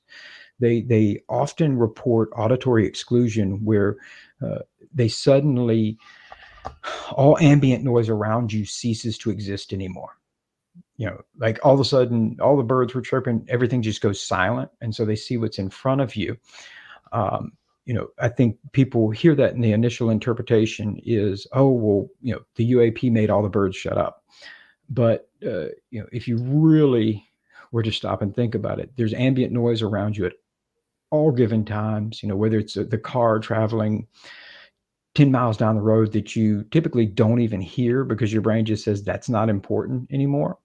Um, there's a lot of ambient noise that's around us. So if you have complete cessation of all noise, that's an influence of your perception system. That's an influence of your sensory system. And so the fact that that has come up, at least for me and consistently when I've spoken to people who have had, when I say up close, so they're close enough, within 100 feet, let's say 50 feet, 100 feet, they're that close and they experience that. To me, that is one of the least discussed things, but it definitely is evidence that there is some type of influence on perception system, if it's nothing more than just your auditory. So it's a fascinating side of it. And it brings up all sorts of dynamics to it, frankly. Tim, we got 3.5 minutes left before we got to go to break at the bottom of the hour. I want to try to squeeze one, maybe two more questions in. Advocate for UFO disclosure. Tim, what is the most significant fact you learned about UAPs this past year? Oh, geez. Um, man, that's a tough one. Gosh. I don't know. What's the most significant fact? Man, that's a tough one. I don't know because it's a slippery topic. And every time you're like, I've figured this out or this is consistent, something changes. I've always said the topic is inherently paranormal because not because I think it's a ghost, but rather because nothing acts normally. You think the Pentagon is supposed to act one way and they do something totally different. They don't act normally. So it's paranormal. So I'd say the most significant fact I've learned about it is whenever the UAP topic gets brought up, it becomes paranormal, meaning that everything that should be normal isn't for whatever reason. All right, let's sneak in one more question here, 2.5 minutes. Excaliburful is asking, what are some stories you have investigated that ended up being way too woo to publish under journalistic standards, but that you found interesting? I would say that some of the stuff that was brought up, particularly in the recent book by James Lukatsky, George Knapp, and Colin Kelleher, there were some stories about experiences that occurred on Skinwalker Ranch, and even afterwards. Let's say the hitchhiker phenomena we've heard about, where people saw things or experienced things. That was shocking to me and extremely interesting because I knew some of the individuals, the real people, the pseudonyms in the book. So I knew some of them and had known them for a long time. And I did not know that until I read the book. They had never talked about that. But they were definitely individuals that, going back to the idea of credibility of witnesses, I was like, wow, okay. If you say you saw a walking wolf man, I believe that you saw that. What that is, I don't know. And so, but it gets into, like you said, that the woo side of it. How are you seeing that? And besides me coming out and saying, hey, I trust this person isn't making this up. I genuinely do. I just do from past experience. But besides that, that kind of crosses the threshold where you can't print journalistically. You can't say, I can do an opinion piece saying I trust these people, but should I expect you, Dave, or your audience or anybody else to believe just me? No, because you don't have the same experience with the individuals that I do or with me. And so that's where you try to make sure that you have, if all you've got is testimony, you have multiple testimonies that corroborate, or you've got physical evidence to back it up. But I would say that was one of the surprising things for me. It's not to down anybody else who's mentioned similar things at Skinwalker. All right. Tim McMillan from the Debrief.org, one of the top journalists covering this subject on the UAP subject from a very political point of view. It is the 2021 year in review on UFOs. The year of the UFO, I will call this. It has been incredible. It has been interesting. It has been factual. It has been covered up. I'll tell you, it's pretty much worse than any sort of Mariah Carey Christmas song. And that's What pretty is it? bad.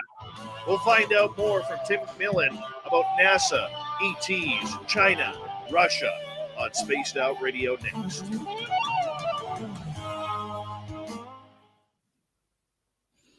That was a Yeah, man. It's always fun. I enjoy your shows. One of the few that's good because I get to bring out stuff that I haven't been able to write down, and I feel like I break lots of stuff on your show. Keep going, man. I don't mind. Since we talked about breaking news. Yeah, no kidding. Okay, let's get to this question here from G West. I know we're on break here, but Elizondo tells Gillibrand everything he knows. Does that break his NDA? If not, does Gillibrand have to sign an NDA to not spill the beans?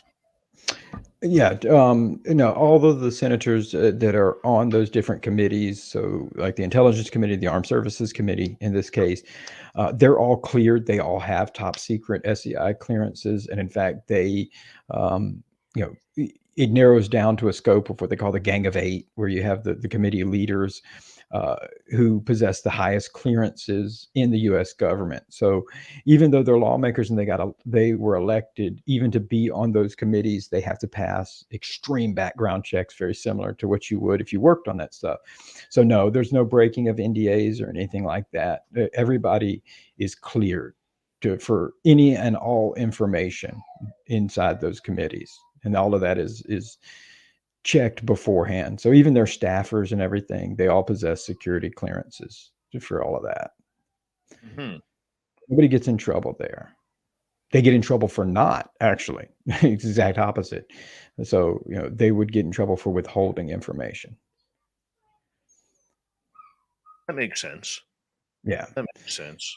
There is oversight mechanisms in place in government, and lawmakers are supposed to. So, if somebody gets caught not sharing information when they're supposed to, that can be a big deal. People can go to jail, actually. Jail would suck. Yeah. Jail would suck. Not going to lie. Oh. No, it's going to be interesting to see how this plays out because, I mean, the narrative that is fully underway right now, and I would say has gone from second gear to third gear now. I don't think we're quite in fourth gear yet. No. It's something that I could really, really see if the public caught, if the I'm offended crowd of the public ever caught knowledge of how realistic this topic is, I think that would put a lot of pressure on the media outlets to start asking some tougher questions. Sure. Yeah, hang on. Let me go tell my kids to be quiet. They've awoken now. No problem, buddy. All right. I haven't heard that, Markham. I haven't heard that at all. I know there is a connection, but that really hasn't come up in this story this year. It should, but I think it's well beyond that. And we're just started over the last month and a half. We're going to get into this with Tim momentarily about we're now hearing the word extraterrestrial, and that's a first. So that's where this is all. They've got it all lined up in phases, from what I'm hearing. They've got it all lined up in phases. Like phase one was UAP, but they're not alien. Phase two, but they could be Russian and China. Phase two was it's not Russia, China, it's something else. We don't know what it is. Now we're heading into phase three, where we've seen the Pentagon and we've seen NASA all of a sudden use the word extraterrestrial. Well, holy shit, here we go. So they're doing it all in a very slow phase, and that's the narrative we have been talking about over the last number of months here. So when is that next phase going to begin? We have no idea. No idea. It was regarding Bigfoot and ET related comments. So yeah, they're taking it nice and slow right now. Hold on, I got you on mute, Tim. Perfect. Yes. In case you had to bust some ass, I had to make sure. Notes on set. How you doing? Yeah, I saw a question about Bigfoot and UFOs, and I will have to defer that to my colleague Micah Hanks. I am not the Bigfoot guy. I but already he took is. care of that one. Okay. I already took care of that. How's Micah doing? Good. Good, man. Real good. Super busy, but I haven't had him on in a long time. I got to you do that need again. to, man. 1 second. He's We got like 5 seconds here.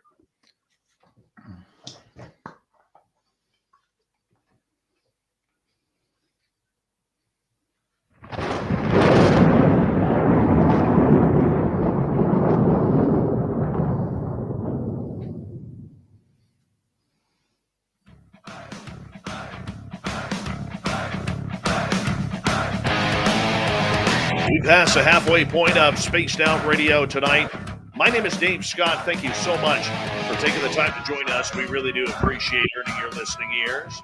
Want to remind you that if you've missed portions of this show or others, you can check out our archives for free at youtube.com/Spaced Out Radio. Do me the favor, hit that subscribe button. Our website is spacedoutradio.com. We have a plethora of features for you.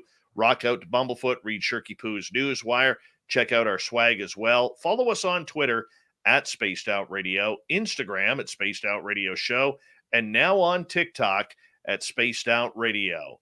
We continue on tonight, the UFO Year in Review. Tim McMillan is here from the Debrief.org, one of the top journalists covering this subject on a worldly basis. And we are into your questions. I've got a bunch of questions. And in 2021, Tim, we really saw a real change of events. All of a sudden, about summertime, we saw both Chris Mellon and Luis Elizondo specifically stop using the words Russia and China.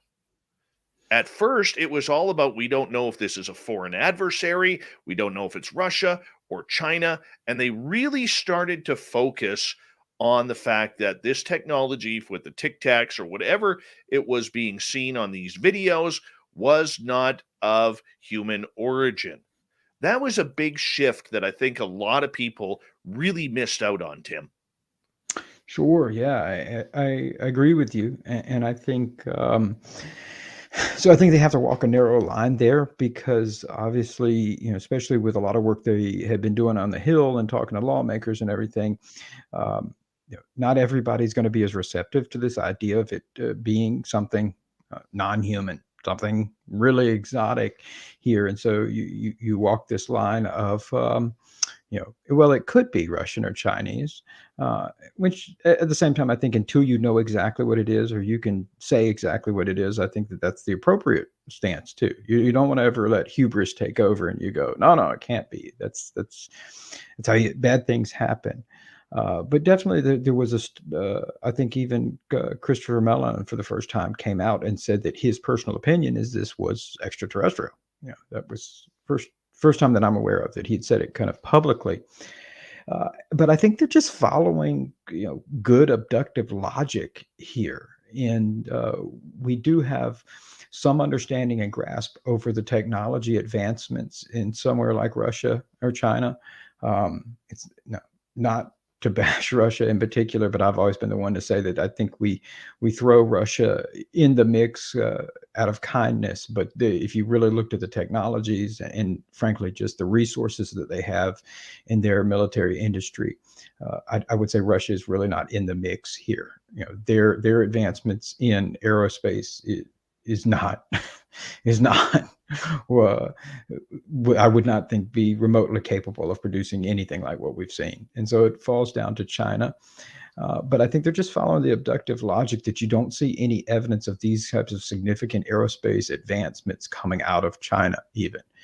And frankly, from a geopolitical standpoint, China has only become a real major military world player in the last couple of years, last 5-10 years since President Xi took over. So this idea that they could have made these types of just remarkable advancements in such a short amount of time, if you're just following uh, all the known information, it becomes more unlikely and more implausible. And I think most importantly, the behaviors that they're being observed, it's just not consistent from a military or intelligence standpoint. It's not consistent with how most surveillance, reconnaissance, or intelligence platforms are utilized. You don't want to be seen, but these things oftentimes appear to either want to be seen or they're not hiding to an extent. One other thing that we saw this year that I thought was very profound, that once again the mainstream media, swung and missed at, was the fact that we all of a sudden heard the word extraterrestrial come out.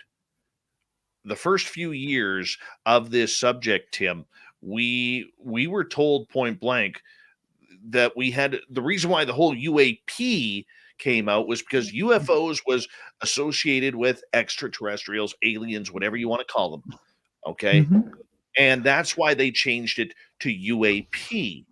But now we're hearing the word extraterrestrial with UAP. Thank you to the Pentagon and thank you to Bill Nelson, the head of NASA.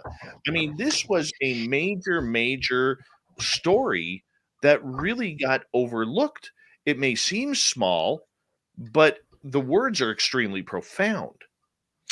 Sure, and again, I think it's people like Bill Nelson or others that are just uh, have the courage, or frankly, they just don't give a shit enough not to say what kind of the abductive logic here is that if you can't place any type of known technologies that would comport with a number of things that have been observed and data that's been captured.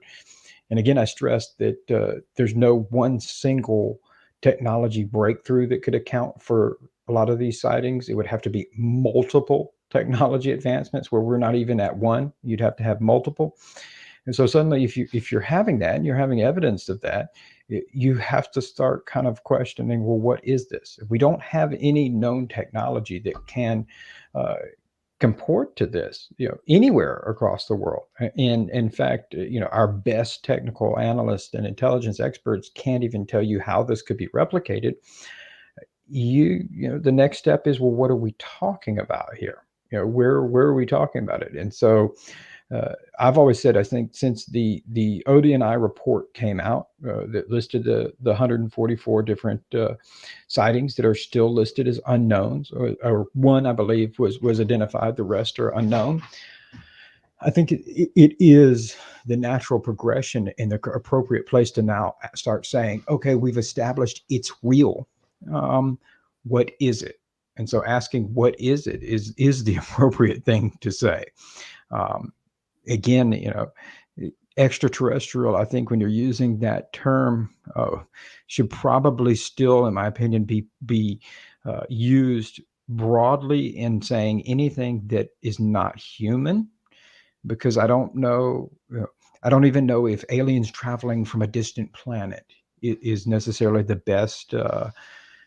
best conclusion here. I think there's a lot of things that are still on the table, especially if you want to get into the weirder side that again is backed up by science. When you talk about different dimensions and all these different things, I think there are you're talking about something that we lack the scientific knowledge to really understand and pinpoint. There's still a lot on the table, and there's a lot of stuff we don't know about our own universe and existence. So again, I say this all the time. If history is any indication, it is that everything that we accept to be absolute ground truth now or self-evident fact will be proven to be wrong eventually, whether it's 500 or 1,000 years from now. People may laugh at us and saying, oh, you thought it was aliens, it was extra, or it was interdimensionals, or who knows what it is.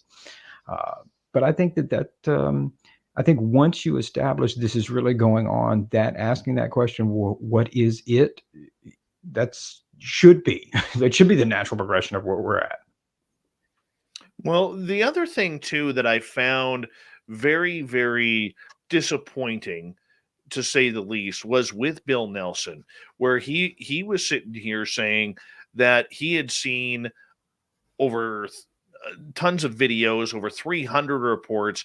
He talked to the U.S. Navy pilots, And here I'm screaming at my screen here, man, listening to them saying, Bill, you run NASA.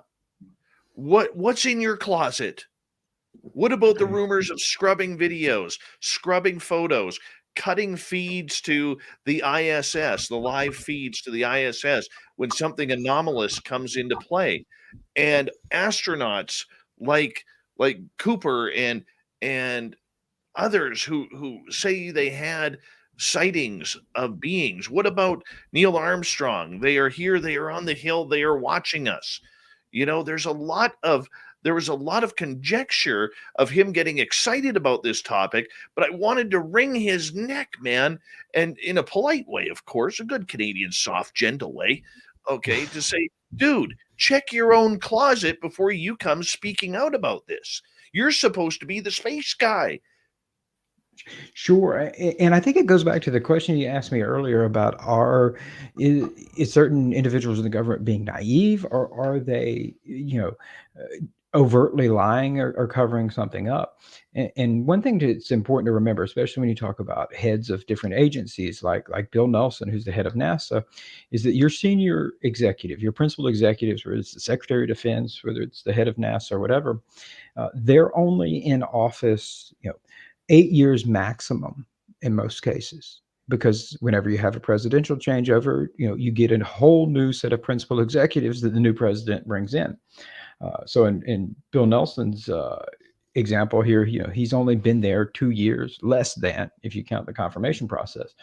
And so it creates this interesting dynamic where administrators can make decisions like you're talking about, whether it's the scrubbing of videos or the dismissing of astronauts' testimony or the kind of classifying and locking away that information that one executive makes. And then when he leaves office, the next executive has to actually ask to look in that closet like you're talking about. They have to know to. And I have, I've spoken to some of these former principal executives. One of them, Ray Mabus, this year. I did a feature article with Ray Mabus, who was the former Secretary of the Navy. Well, was the second longest lasting Secretary of the Navy. And he admitted that, yeah, this stuff is real. And why he didn't push more to know about it is, I think he gave a very genuine and honest answer, which was, man, my bandwidth was so limited because there's so much else going on all the time. So it takes a senior principal executive to come in office and say, yeah, I know we're launching the James Webb Space Telescope. I know we got this. We're on Mars with the rover, but I want this, you are delegated with this sole task, which is to figure out what we do know and have known for the past decades and bring that back to me. So it takes that action. And unfortunately, a lot of times, because of all the other things that are going on, I think a lot of executives don't do that. Now, with everything that we've seen now, with the legislations being passed and the facts being talked about, I think that has changed. I think some of those new principal executives are now having to ask those questions. Especially, I think if there's anything different about 2021 in the UFO topic in totality, it would be the fact that this is the first time that we've ever seen legislation passed on UFOs. That's never happened before. Never happened before. The establishment of OSAP was not legislation. That was appropriated funding. So now you actually, for the first time in U.S. history, you have agencies, defense officials who have to answer to lawmakers. And they've put that on the record as the will of Congress. So that's very interesting, because now suddenly in that whole big lump of bandwidth of things that they have to pay attention to, Congress has said, no, you're going to pay attention to this, whether you like it or not. So it'll be interesting to see what comes out of that. It is going to be interesting. Let's just quickly get to G. West's question here. Tim, about a year ago, you mentioned in a tweet that you had a dark horse for a country that might come into the public eye about UAP. Did they? Yeah, I was referring to the San Marino initiative that came out. We reported on back in late summer, early fall, where San Marino is trying to push the topic to the UN. So I knew about that about a year earlier when the planners of that were in the early stages of getting it ready to go before the General Assembly, before they met in the fall of 2021. I don't have any updates on that.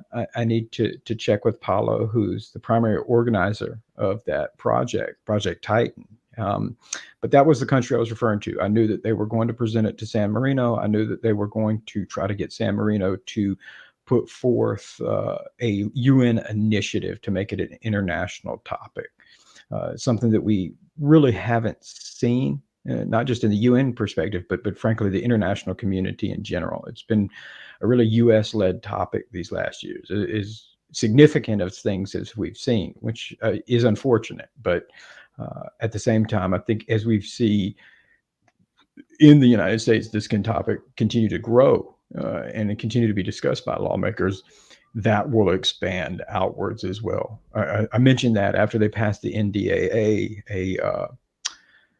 a reporter, very serious defense reporter, a good defense reporter out of Finland, who I know, I was amazed that I think within 30 minutes of them passing the NDAA, he already had a really good article out in Finnish. So going to their local population about the UFO provision.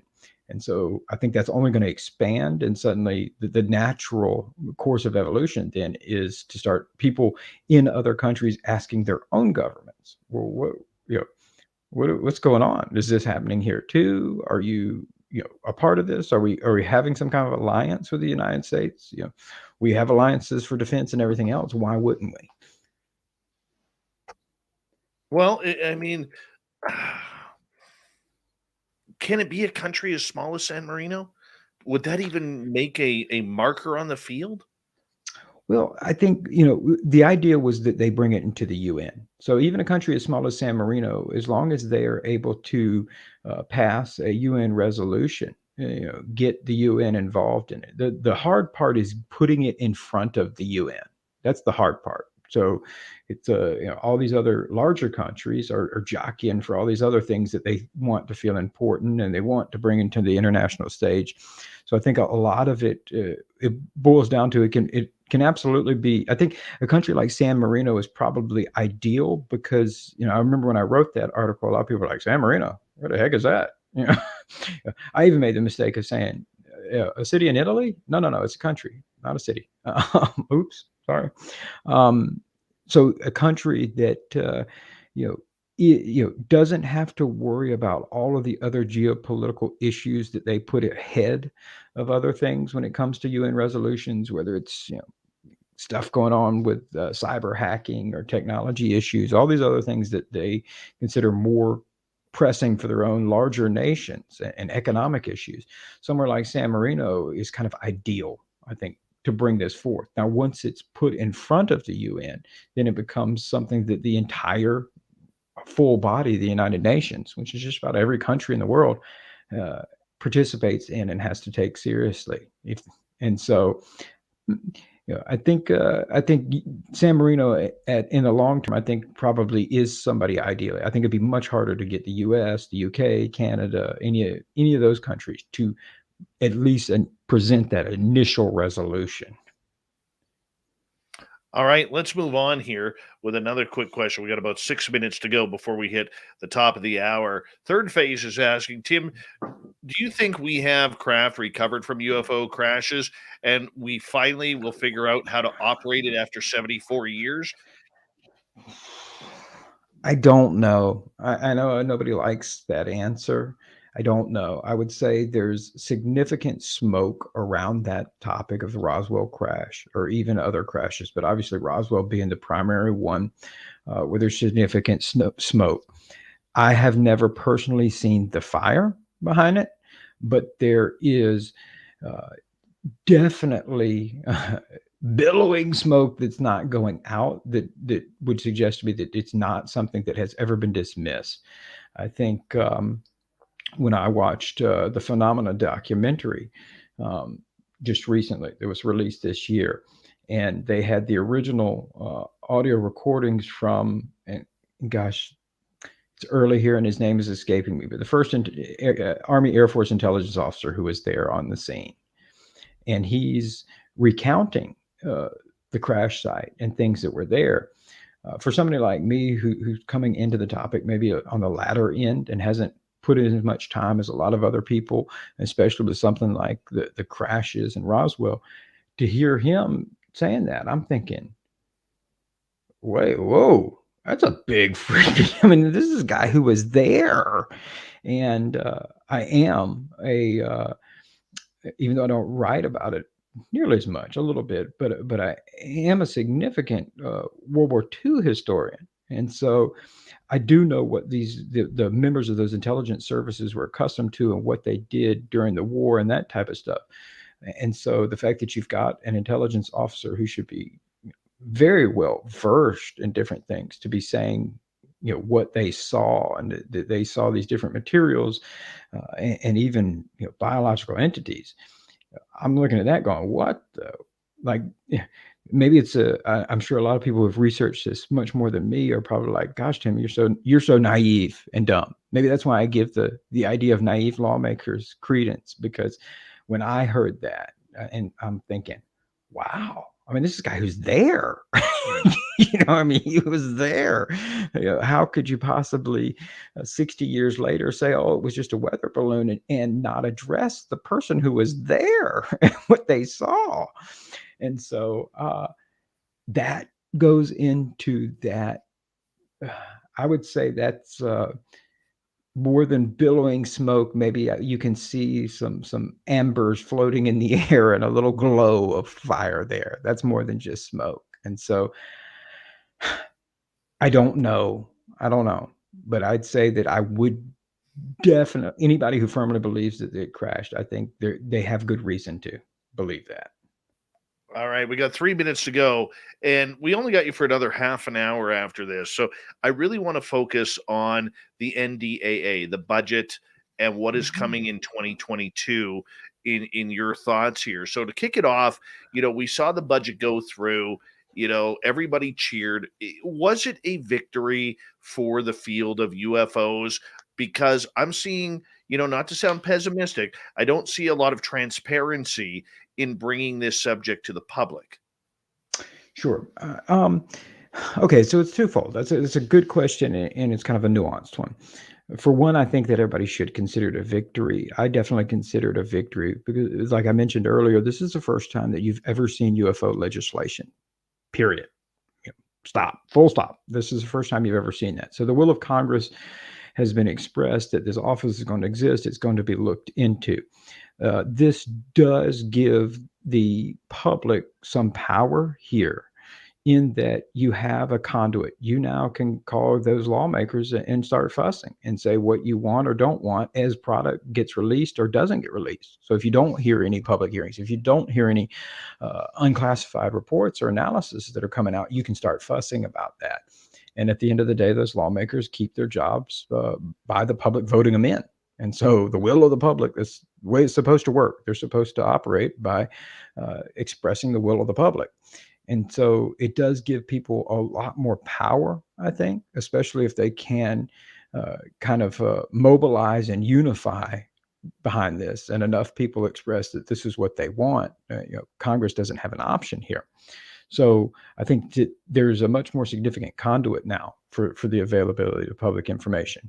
That said, I always caution people that the military, the intelligence community, their job is not public disclosure. Their job is, they are not a scientific organization. I think it's very important for people to understand is that a lot of the technologies that they would use for data collection or analysis are classified themselves. So what they capture may not be classified, but what they're using is classified.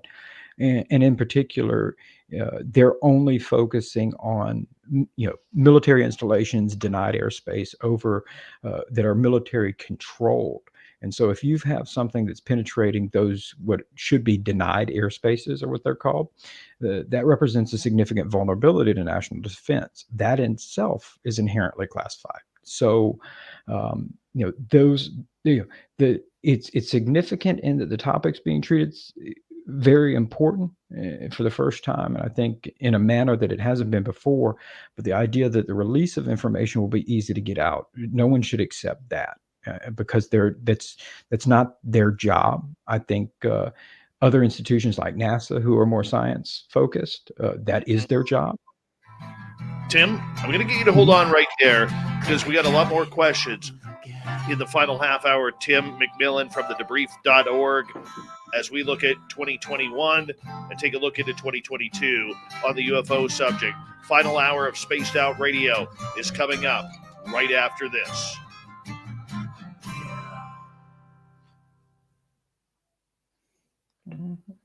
Big shout out to Thin Lizzie Borden, one of our booking agents and one of our TikTokers. Actually, she is our TikToker. Happy birthday, Lizzie. Much love from me and the Spaced Out Radio family to you, and really appreciate everything that you do, and I hope you have the best day ever in your new hoodie. Yes, in the new hoodie. Tim, I'm just going to take a quick bathroom break. I'm just going to put you on mute. I'll be right back, okay?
We got 1.5 feet of snow on the weekend, and we're supposed to get another 4 to 6 inches today.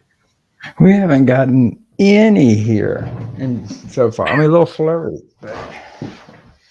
Oh, dude, it's been crazy here. And then this you're on Celsius there, aren't you? Oh yeah. So yeah. It's supposed to get to like minus 30 here this weekend. Jesus. That's freaking cold.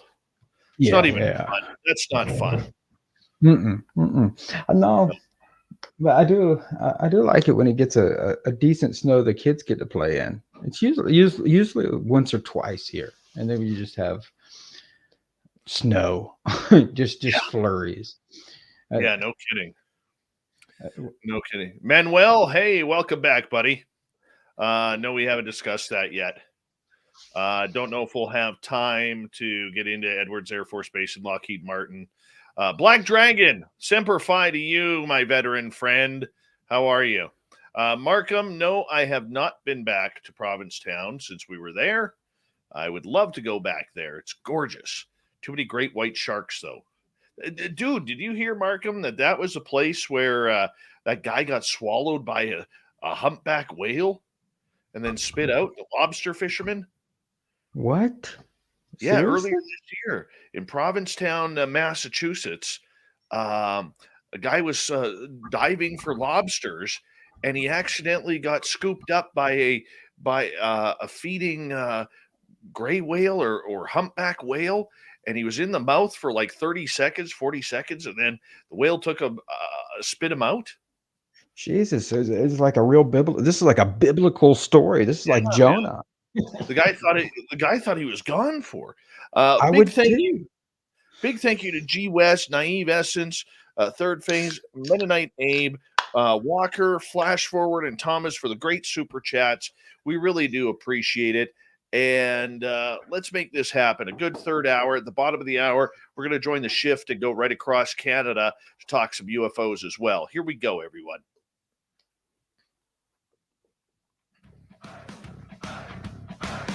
Would you like to connect with us?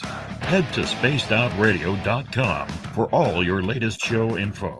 Now, back to Dave Scott and SOR. Kicking off the third and final hour of Spaced Out Radio tonight. My name is Dave Scott. How are you doing out there? I hope you're enjoying the woo tonight as we say hello to everyone listening in on our terrestrial affiliates around North America and digitally on TalkStream Live, Revolution Radio, and KPNL. All of our archives are free. Go to youtube.com/Spaced Out Radio. Just do old Davey the favor, hit that subscribe button. The Desert Clam has set the password for tonight in the SOR Space Travelers Club. What do you got for us, Clam? Gerdoying. Gerdoying is your password. Use it wisely, space travelers, as the Clam sets a password each and every night right here on Spaced Out Radio.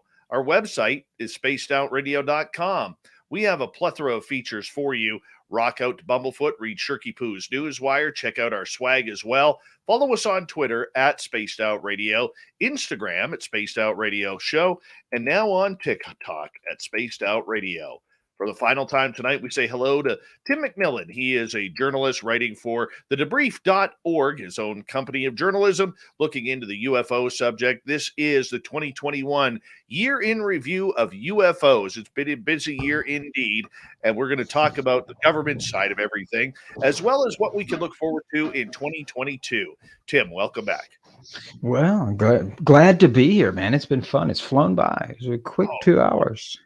Well, you know what? A good interview, it needs a great guest, and that's what we got tonight. So thank you so much, man. Oh, pleasure to be here, dude. Just fun. And right in there. Slid it right in. Yeah, man, Smooth. good job. Yeah, smooth. Yeah. All right, buddy. NDAA comes down just a few weeks ago. And as you said earlier, it was a victory for a lot of people and a victory for the subject in general to finally get on the budget that we were going to be talking about UFOs, except there are a little bit of concerns about this. You have talked to people in Washington, D.C. regarding this subject, regarding, what is going on and what's the true atmosphere of this entire phenomena.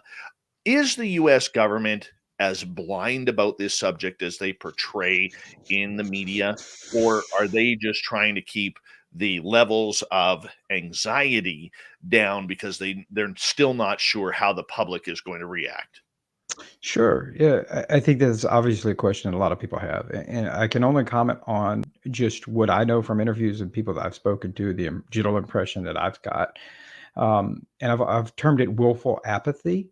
And so this idea that these sightings and things have been going on, but people have willfully kind of disregarded them or pushed them to the side as nonsense has always been the general feeling that I've gotten.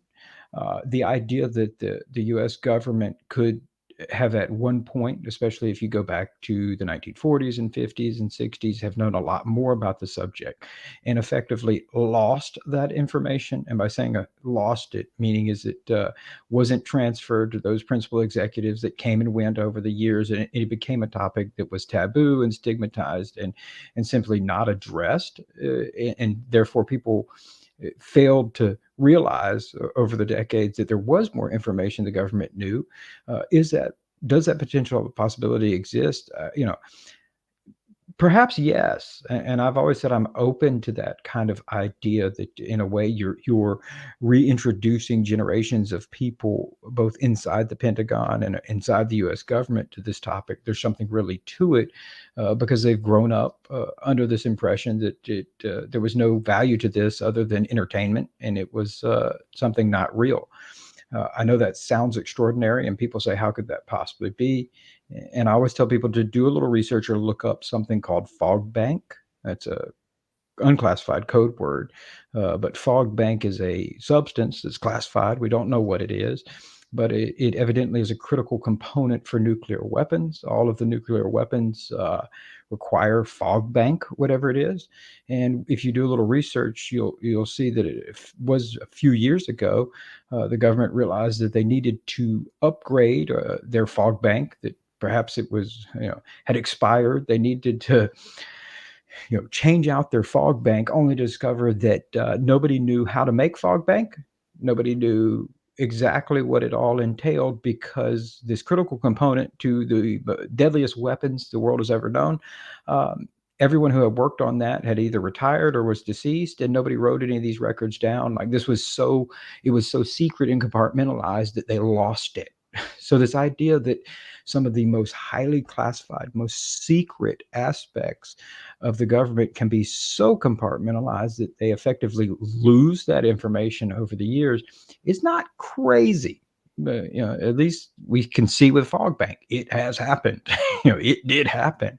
So I think that it's probably a question that doesn't have a single answer. I think that I would say the vast majority of people are probably rediscovering it and have dismissed it for a very long time. I know people I've spoken to both in the Pentagon or even active duty military personnel who have had their own sightings and stuff that have spoken to me. They typically always start with the same thing. Man, I didn't care about UFOs. I used to make fun of people that talked about it, up until a few years ago. And then I started seeing stuff both internally and reading the stuff in the media. And all of a sudden I'm like, holy cow, there really is something to this. I think that, in my opinion, would represent the greater majority of people that are even working on it now. But is this idea that you have other people who, the secret keepers, for lack of a better term, who maybe are more intimately versed in it, who have not shared that information with their peers and greater public? Could that still indeed exist? Sure, absolutely.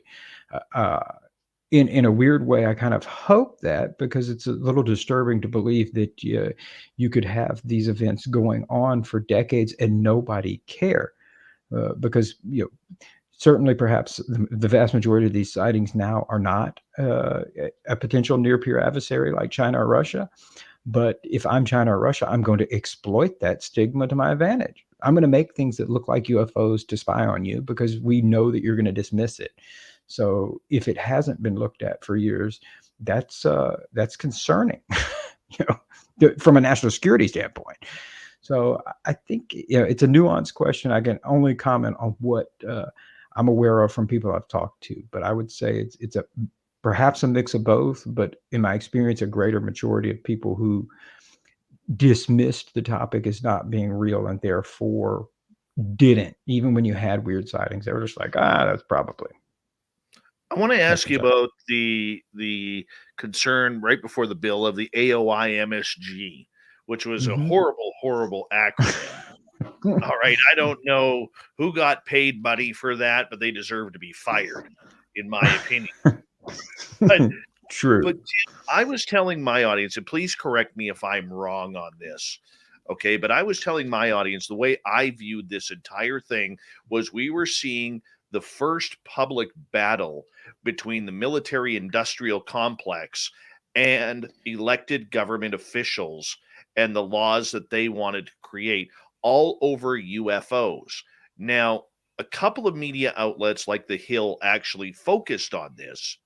And by the way, if you go to our website, we do have SOR MSG t-shirts available. I will say that. Shameless plug right there. But nonetheless, Tim, was this the first real battle that we saw between the military industrial complex publicly and elected officials all over unidentified aerial phenomena? Close. I think that it was the first public battle that we've seen between the defense and intelligence community amongst each other. And I wrote something that wasn't for the debrief. In fact, it was the first UFO related thing I've ever written for the Washington Examiner. Usually, I cover the topics that our debrief readers wouldn't be interested in, like geopolitics and what's Russia doing, what's going on in the world of war. But this was the first one I wrote that was specifically on UFOs. And what I said in that, and I do believe to be true, is there's far more competition and inner rivalries between agencies than people really realize. The CIA thinks they're better than everybody else. The NSA and the CIA hate each other. They feud constantly, and in fact, the intelligence community considers only those who get their paychecks from the Director of National Intelligence. So those 19 agencies to be really in the IC, everybody else is not in the IC. And so the Department of Defense is separate from the intelligence community, and they feud constantly. And I gave the example in the article of Project Gunman, which happened in the early 1980s, where the NSA found a KGB receiver inside the Moscow embassy that was spying on all classified communications out of the embassy.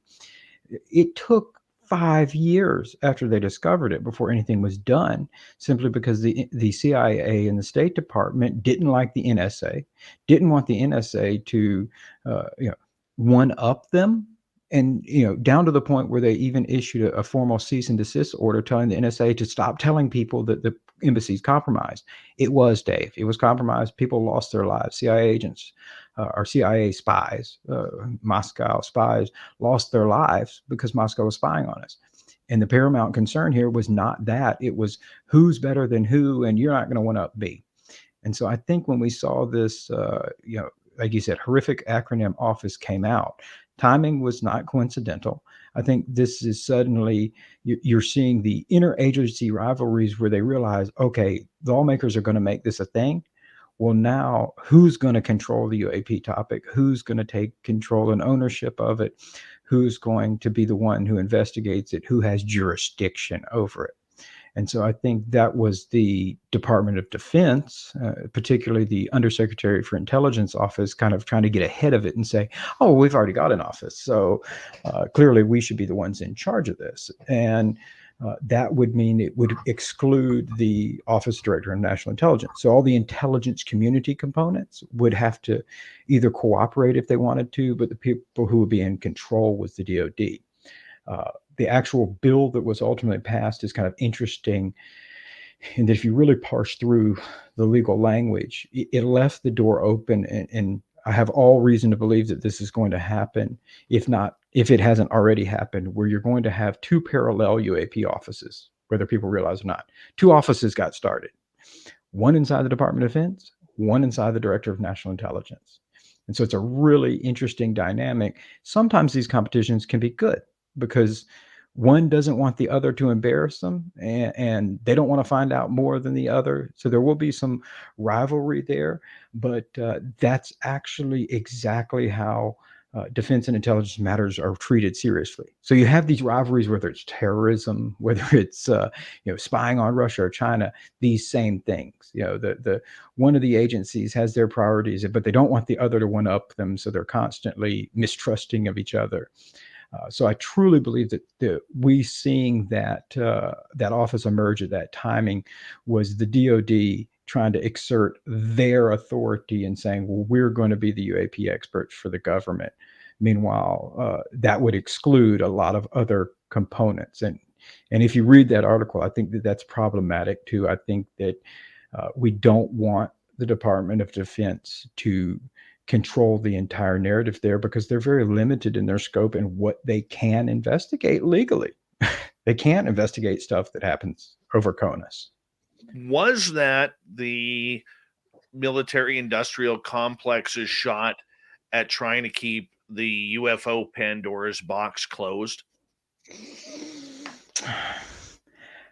I honestly don't know. I would say, in my opinion, it was their shot at wanting to be, specifically the Department of Defense wanting to control the UAP narrative. I'll say that they wanted to be the ones that ultimately was doing all the work and passing all the reports over. And what that would do is it would preclude any conflicting assessment. So let's say the Department of Defense came out next year and said, we've assessed it and there's nothing to this.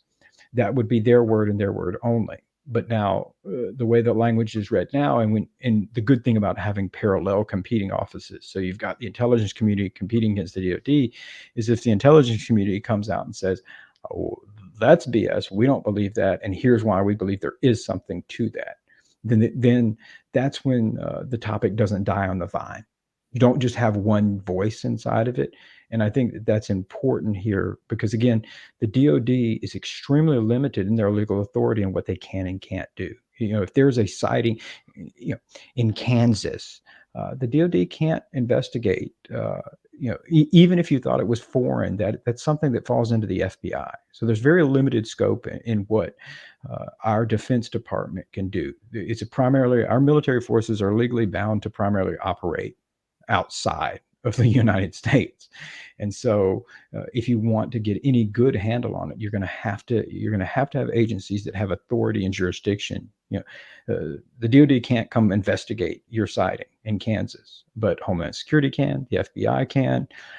And so I think it's a good thing to see some of that competition. And I think the way that it shook out was good. I think when you saw some of the criticisms and concerns expressed by people like Christopher Mellon or Lou Elizondo, I think what they were saying without saying was, guys, we don't want one office inside the Department of Defense, in particular the Undersecretary for Intelligence, controlling this, because frankly, they're not equipped for it either. They're an oversight office. They oversee the intelligence collections. They're not as operational as people think.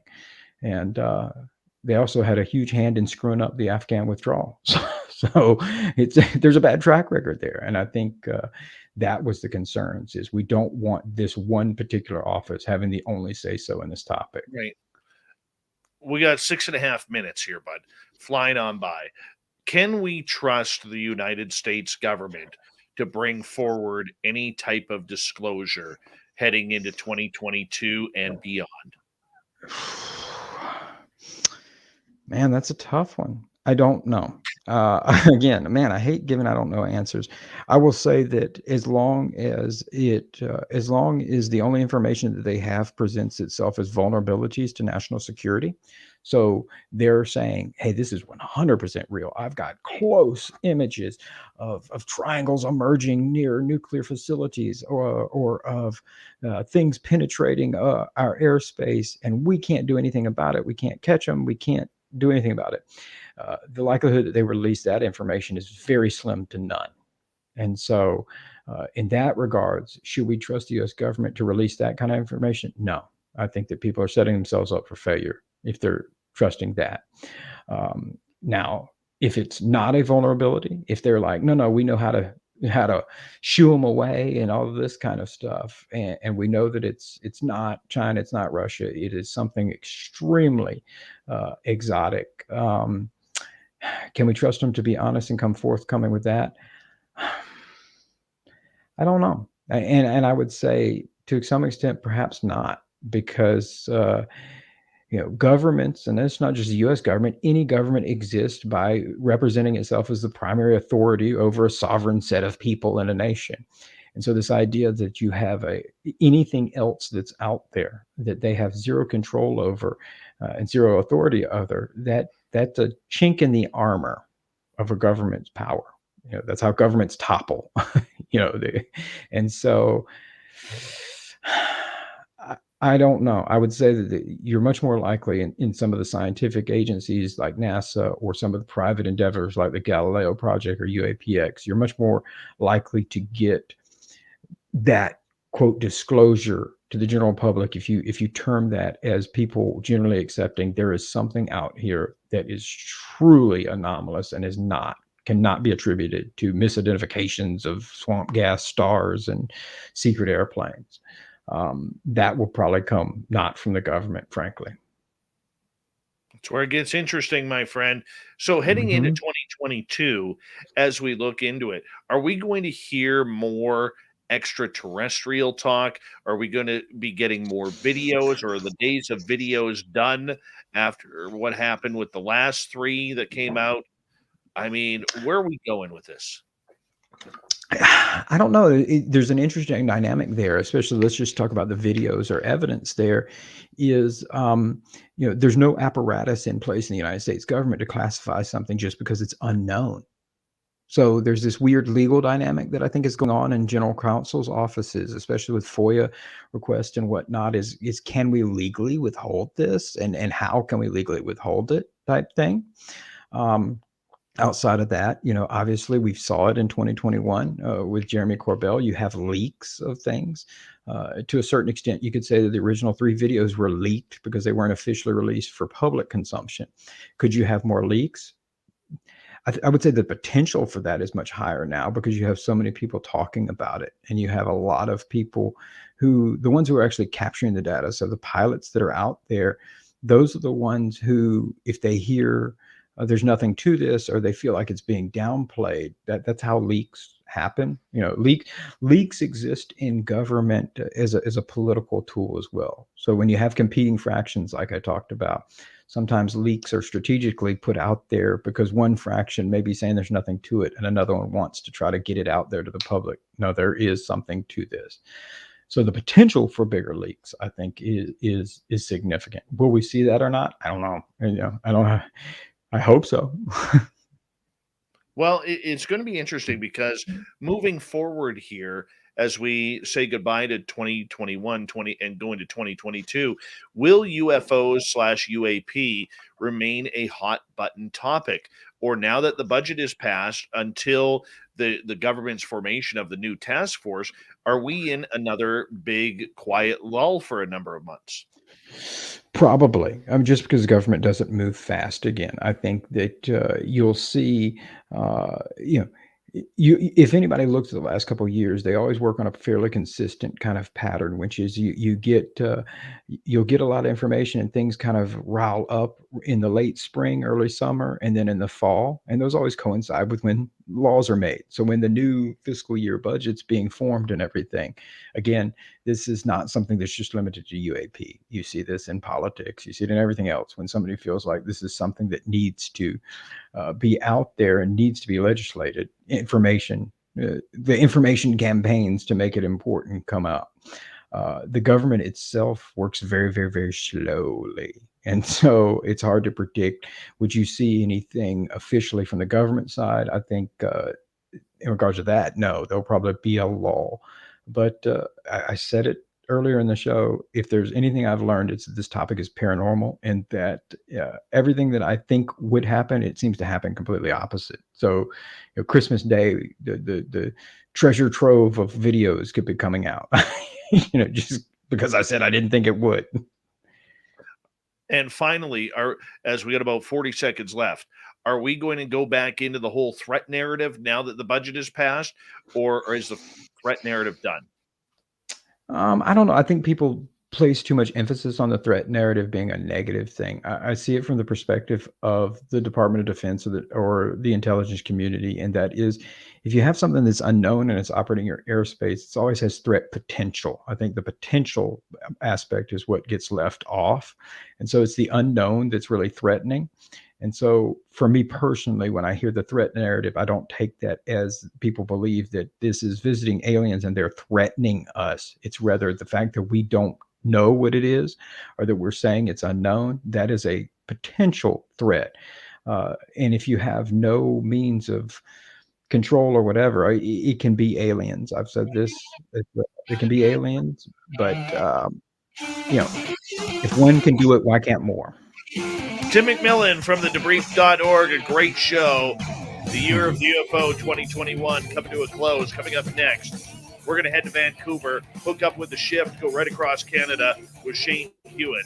Talks of UAP. We'll be back right after this. Great show, buddy. Yeah, man, that was fun. Yeah. Great show. Sorry. That was a lot of topics. Give me 1 second. There's Vancouver right there. Hey guys, just coming out of a break here. All right, I'll be on hold. But sorry, let me turn Vancouver down here. Excuse me. Yeah, it's been a busy year, man. Busy friggin' year. I wouldn't have expected it to be as busy as it was. So that's why I said it's hard to predict what 2022 holds, man. Who knows? Yeah, it's very interesting.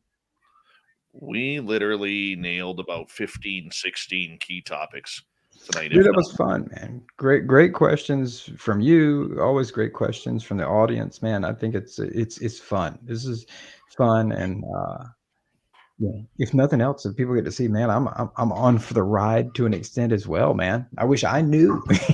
I know people think that I know. I hear all the time how I'm part of this somehow, and I'm like, dude, I wish I knew. I'm as excited as anybody else when something new comes out. Oh, tell me about it, man. Tell me about it. And it's I think it's going to get very interesting indeed with what comes up here in 2022. Stay vigilant, my friend. Stay vigilant. Certainly will. It's not going away, and that's impressive. So I think it will only increase, whether it's 2022, 2023, who knows? But I think if nothing else, we're in for a ride. True. Are you available in about an hour? Yeah. Just give me a shout. Just text me or give me a call. I should be free, dude. Okay, I'll call you on Signal. Appreciate you, my friend. All right, thank you for the great show. Appreciate you. Anytime, dude. Talk to you later. Bye-bye. Love Tim McMillan. Love Tim McMillan. Hey, Ambassador, how you doing? Welcome. Hey, GF. How you doing, buddy? Ian McFadden, good morning to you. I know we didn't go into a deep amount of conversation. There was just so much that happened in 2021, man, that we just couldn't fit it all in there. We would have been here for an entire week, which maybe would have been a good idea. But I'm pretty happy with that show, man. I'm pretty happy with tonight. I think we nailed a lot of interesting topics. And yes, Ross, I know you got aliens, man. Now go get the t-shirt at our store, spacedoutradio.com. Cheap plug for me there.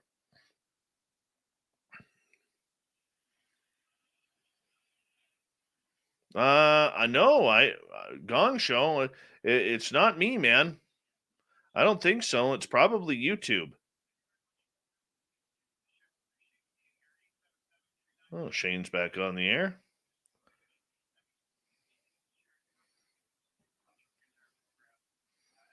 Yeah, thank you, advocate for UFO disclosure. Really appreciate that.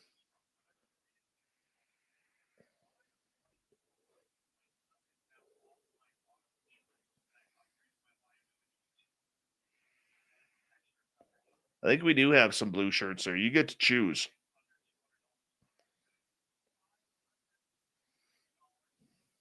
Markham, where are you now? Oh, Pix, I'm a Lou fan.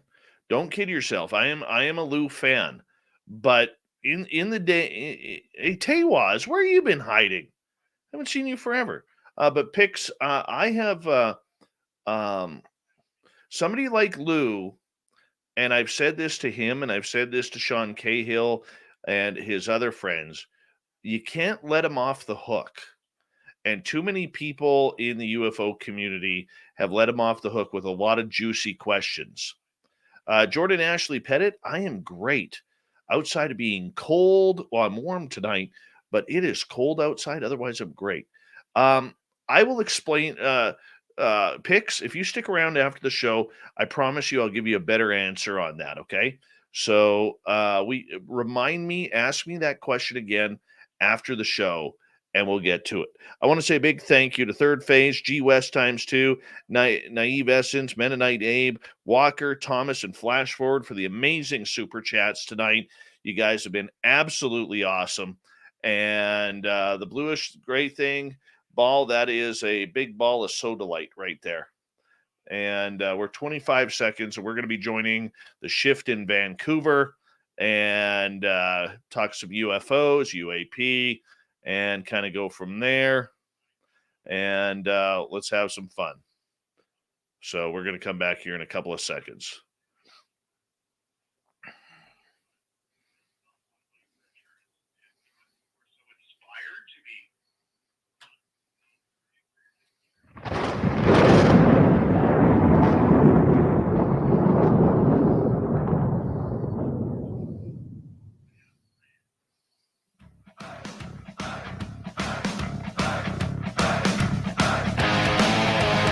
We rounded third. We're heading for home tonight on Spaced Out Radio. My name is Dave Scott. Thank you so much for taking the time to join us. We really do appreciate it. I want to remind you that if you missed most of this show or others, check out our free archives by going to youtube.com/Spaced Out Radio. Do old Davey the favor, hit that subscribe button. Our website is spacedoutradio.com. We have a plethora of features for you. Rock out to Bumblefoot, read Shirky Poo's Newswire, check out our swag as well. Follow us on social media, Twitter at Spaced Out Radio, Instagram at Spaced Out Radio Show, and now on TikTok at Spaced Out Radio. This is the time of the month we love when we join up with Shane Hewitt on the shift on the Chorus Radio Network. Go right across Canada to talk some UFOs. Big Bad Shane, how are you? Tune in, Dave. How are you, Shane? Can you hear me? I can. Merry Christmas to you, my friend. Thank you. You too. How's the winter beard coming along? It's very long. It's very white. And it's possible it only has a week or two left of existence. So I don't know. Because it's, once I fulfill my duties on the ELF board,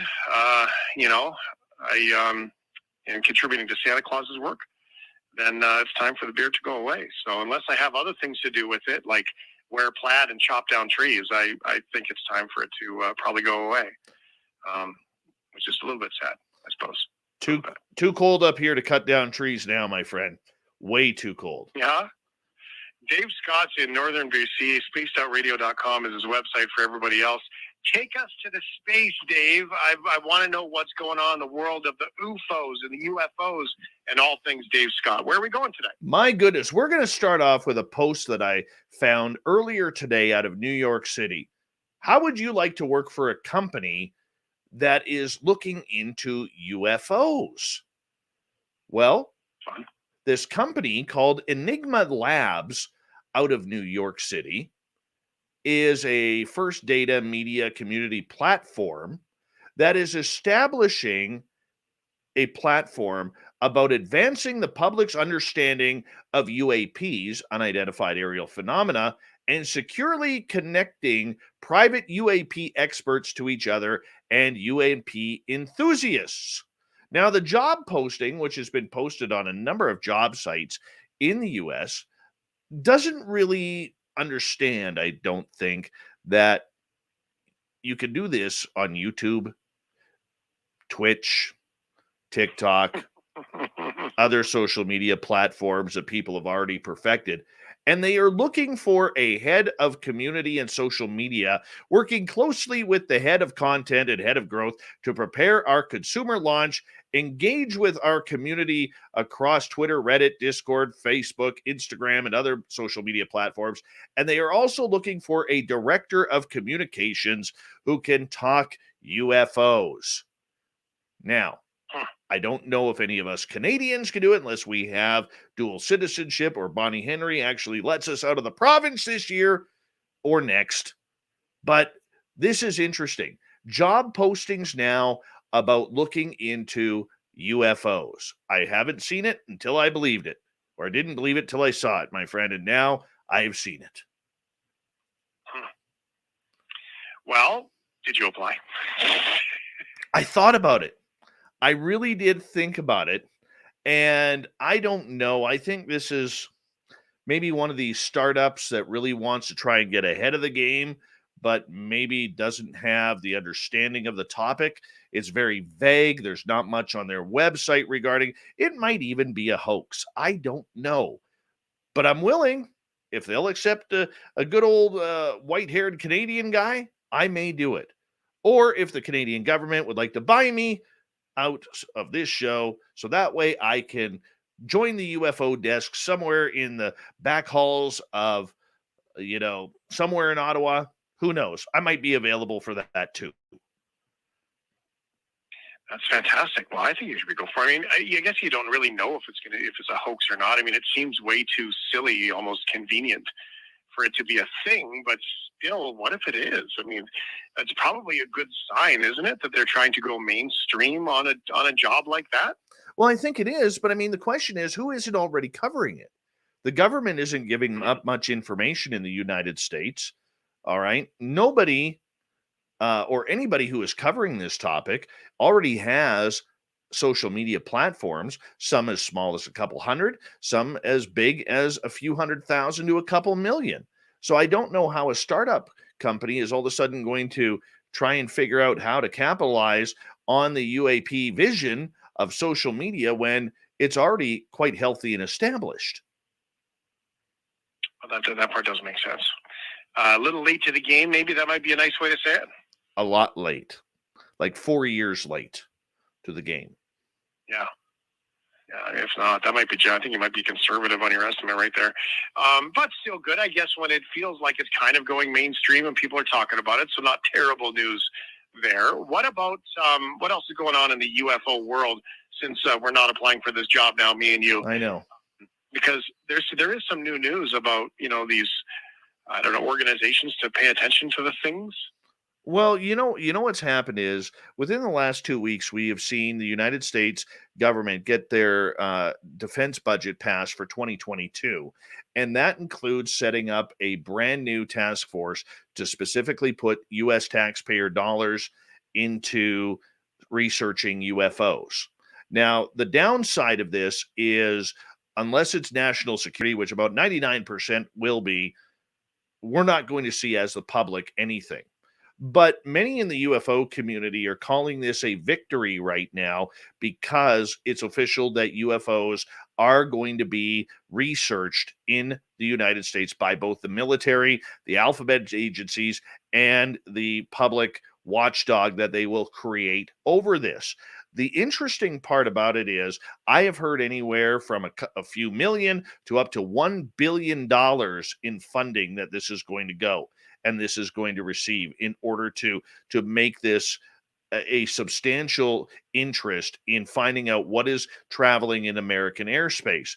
Now, is it a threat narrative? We don't know. Where are these craft coming from? Well, right now we don't know.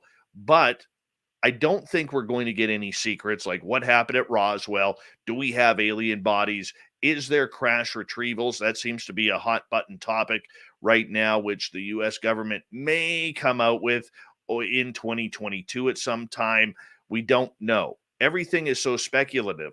But the main thing is the UFO community is really calling out a victory for this legislation that passed, considering that to finally get UFOs on the hot button topic of the defense budget, which was increased by, I believe, $1 trillion or close to it. I mean, it's incredible. I mean, we're finally looking into UFOs. Does this mean that disclosure has officially happened, or is it been just looked at as finally confirmed after all the people who wore tinfoil hats for the last 70 years have been put down and ostracized? This was a big win for the UFO community. Well, isn't that one of those sort of backhanded ways of saying, yeah, they're totally there because there's now a department to do that? Like, right? Like, isn't that nothing but good news, even though we might not get the insights? Because to me, that's kind of like saying, clearly that's a real thing. Yeah, well, and that's the victory. That's the victory that we are taking, okay? Because, look, we may not agree with everything that's on there, but you have to realize too that there was a little bit of a public fight that many in the mainstream media did not conclude with, Shane. And what that was is you saw the military try to pass their own security area for UFOs, saying to the elected officials down there, don't worry about this. We got this covered. And don't worry, we're not going to pass any information over to you unless we desperately need to. But we've got it covered. You don't need to pass this bill publicly. We'll take care of this. This is the military and alphabet agency's job to protect America. We're going to do that. And you little elected peons who know nothing about what we do don't really have to delve into this. Well, the elected officials came back and said, actually, we do. Actually, we have a right to know. And actually, we will create the laws for this country, not the military. And this is where it got a little bit sticky. But the elected officials in hand actually won this battle, which means that UFOs are now in the public eye. I mean, if that isn't a victory, I don't know what is. The question that's going to come next is, how does the major public react to this? A lot of people will speculate that it's a waste of $1 billion because UFOs don't exist. The religious community will come out and say, why are we investigating such evil things and wasting money on it when we got to put our hands in the faith of God? The skeptics are going to say, well, this money is obviously going to be going to other hidden black projects that we don't know about, and they're just covering it up with UFOs. So there's going to be great debate going forward. Are they hiring like the other group? No? Anybody? Nothing? Not that I know of. Not that I know of. The interesting part, though, Shane, on a Canadian perspective on this, is how silent Ottawa continues to be. This is absolutely amazing at how silent Ottawa continues to be on this subject. I am hearing rumblings that there are certain parties behind the scenes that are really trying to conduct investigative research on this topic, but nothing that they are ready to go public with. And I don't understand what the holdup is with this.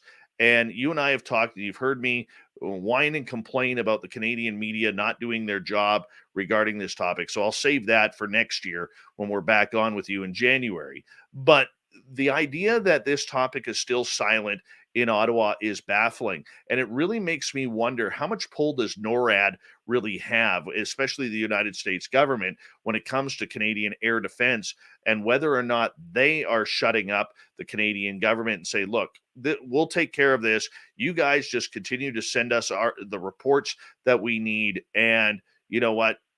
You don't worry about speaking about this. You don't have to. I realize during these COVID times and it's Christmas time and the other financial times that's going on, inflation hasn't been higher in 40 years since the last Trudeau was in government. I mean, let's face it, we're into for some tough times here right now, especially in British Columbia with the flooding and everything that happened. This may not be a hot button topic, but I want your public to remember going into the Christmas break that UFOs, whether you believe in them or not, they are here. And this is a subject that will affect every single person in Canada, the United States, and on this planet. We just don't know how it's going to affect us just yet. Yeah, I also believe in atoms. I can't see those either. I think you set your expectations way too high because, to all the things that you said, the federal government can't figure those things out. So why in the world do you think that they would figure out UFOs? So, that to me is kind of a strange one. I mean, totally agree with your point, but I think you expect more out of the government than maybe I cynically don't. Now, 2021 was a very busy sort of a special year on Spaced Out Radio because of the unique year that it was. You guys got into some of the more paranormal things over the course of the year. I wonder if you could pick off, Dave, just like we've only got like 2 minutes, but if you could pick off a couple of moments that really stand out for you from 2021 on Spaced Out Radio and some of the fun topics that you guys talk about. The biggest one was, you heard me use the name Luis Elizondo, the guy who used to run the alien program or the UFO program at the Pentagon before going public.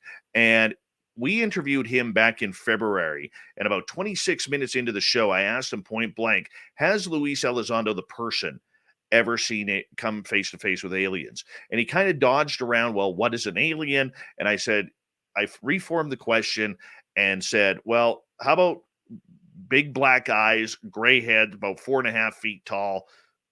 And he started snickering, and he goes, well, I've seen some very interesting things.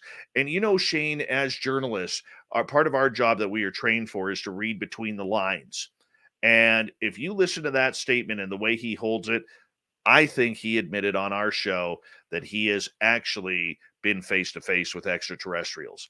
And that was a big moment for us this year. Another big moment for me was listening to a good friend of this show, a gentleman named Nelson Dellis, who is the 5-time U.S. memory in memorizing things champion, where he got a hold of us from just after he got back from Mount Everest, where he was trying to summit for the 5th time or 4th time, and he missed out because his body just will not let him get to that 7th and final peak.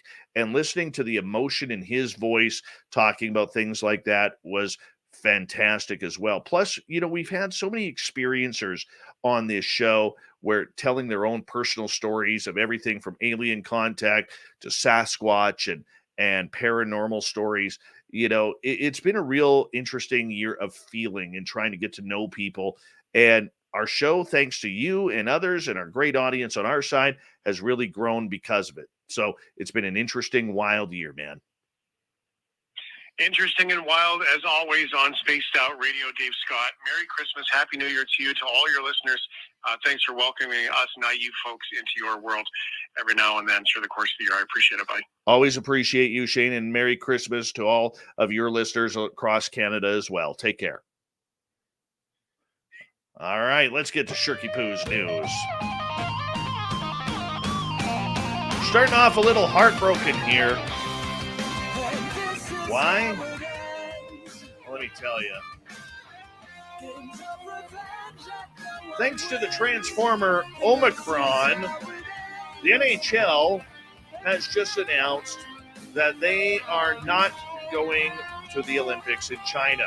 They have officially withdrawn from competing, and that's because the recent positive COVID-19 cases has shut down 10 of the league's 32 teams. According to the report, the NHL told the Players Association that it was retaining its right to decide against Olympic participation because there was a material disruption to the season. There was apparently fear for the 82-game schedule that it could not be completed. Once again, the NHL had until January 10th to opt out of participating, but it looks like they are ready to make a decision. So once again, guaranteed Canada will not win gold this year because the idiot who runs Hockey Canada, he's more about, getting there. He doesn't care if we place 6th. He doesn't care if we place 8th or win a bronze medal. No, he's all about whether or not the players have fun wearing the maple leaf at the Olympics.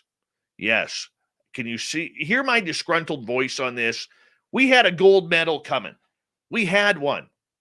Connor McDavid, Patrice Bergeron, Sidney Crosby, Nathan McKinnon. This was going to be a power team. And all for naught now. All for naught. A Texas resident shared security camera footage identifying a thief who stole a 10-pound package from their porch. Who was it? The neighborhood dog. Willie Mills of Lubbock posted a video showing the pooch pirate struggling to carry the heavy box, which Mills said contained milk-bone dog treats. The Post said the dog only took the milk bone box, leaving several others behind. Yeah, one commentator on the Post named Becca identified the canine in the video as her husky named Kit Kat. She wrote that Kit Kat had escaped from her fenced-in yard about a quarter mile from the Mills home. Elders said Kit Kat was found later in the day, but she had no idea the dog had been a thieving dog. She showed no signs of having eaten anything and happily ate her dinner that night. I had no idea of the thievery until I saw the videos. Terrible dog. Bad dog. All right. A Minnesota park has scaled back Christmas decorations this year, and members of the nonprofit that maintains the park said fat squirrels are to blame. Leanne Laboire, co-chair of the Friends of Mears Park, said the annual holiday display in the St. Paul Park had to be cut back this year when vendors refused to hang strings of lights that had been damaged by squirrels in previous years. Our vendors reuses the lights, and they can't afford to put those lights up only to have the squirrels rip them apart. I don't blame them, said Laboire. Laboire said that the wires are covered with polylactic acid and corn syrup derivative that the squirrels apparently find irresistible. The Friends of the Mears Park said in a Facebook post that signs have been posted in all four corners of the park informing visitors of city ordinances banning the feeding of wildlife, but that was not discourage some visitors from giving food to the animals. I've watched people with food in their hand and they try and get squirrels to jump up and take it, Laboire said. They try and lead them around the park. One guy was even trying to get one to jump on him. It's a little disturbing. Yeah, this year's holiday display projected images of snowflakes and lights placed at the base of birch trees. Laboire, whose condo overlooks the park, said some of the neighbors have complained about the changes to this year's display, but they can't do anything about it because of the damn squirrels. And finally, Skeptical Inquirer has released the name of the boy who was the demon-possessed child in the real story that went behind the movie 1973 horror classic, The Exorcist. Never named before, only known as Roland Doe. The man's name is Roland Edward Hunkeler. He died last year, a month before his 86th birthday, after suffering a stroke at his Maryland home. In adult life, Hunkeler was a NASA engineer who contributed to the Apollo space missions of the 1960s and who patented technology that helped space shuttle panels withstand extreme heat. Yet this was the man who was responsible for The Exorcist. How weird is that? One of his companions, a 29-year-old woman who asked not to be named, told the New York Post that Hunkeler was always on edge about his NASA colleagues discovering that he was the inspiration for The Exorcist. On Halloween, we always left the house because he figured someone would come to his residence and know where he lived and never let him have peace. He had a terrible life from worry to worry to worry. Hunkeler eventually retired from NASA in 2001 after working for the agency for nearly 40 years. William Peter Blatty, who wrote the 1971 novel and the film based on the same name, first heard about Hunkeler's apparent demonic possession when he was a senior at Georgetown University in Washington, D.C. Wow. Imagine that. All right. Big thank you tonight to everybody who tuned us on in. A big thank you to Captain Shirky Poo for an amazing news. And, of course, to Shane from Chorus, Shane Hewitt, and The Shift for bringing us on air right across Canada. And, of course, our featured guest tonight, Tim McMillan from the Debrief.org. We got Mr. Ron Bumblefoot Thal rocking in the background with Little Brother is Watching. Bumblefoot is the official music of Spaced Out Radio, rocking us in and out of every single show. Get your horns up for the guitar god himself. Special thanks to everybody listening in at home, at work, in your cars, wherever you may be. Thank you to everyone watching us on YouTube, Twitch, LGAB, Revolution Radio, Spreaker, Facebook, the Space Travelers Club, and on Twitter at hashtag Spaced Out Radio. I know you're out there somewhere. Remember, this show is copyright by Spaced Out Radio and SOR Media Ventures Limited. Thank you so much for choosing to share your evening with us, because together, my friends, we're watching. We own the night. Mr. Bumblefoot, we need a favor. We need you to take us home.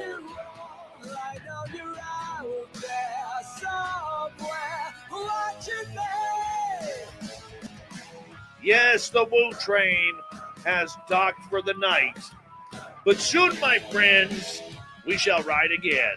Your seats are always available. Your tickets never expire. And if you want to bring a friend, we've got room for them too. Good night.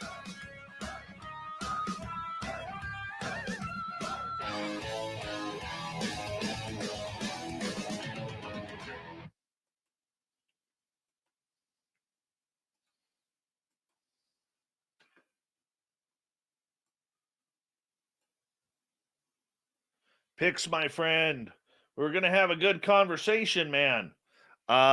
He says, my point is Lou decided to step out at personal risk, and he and others associated advance the ball significant. Absolutely. You're 100% correct. Let's see what comes next. I'm not sold, but hopeful. Still a lot of work to do. We 100% agree on that, dude.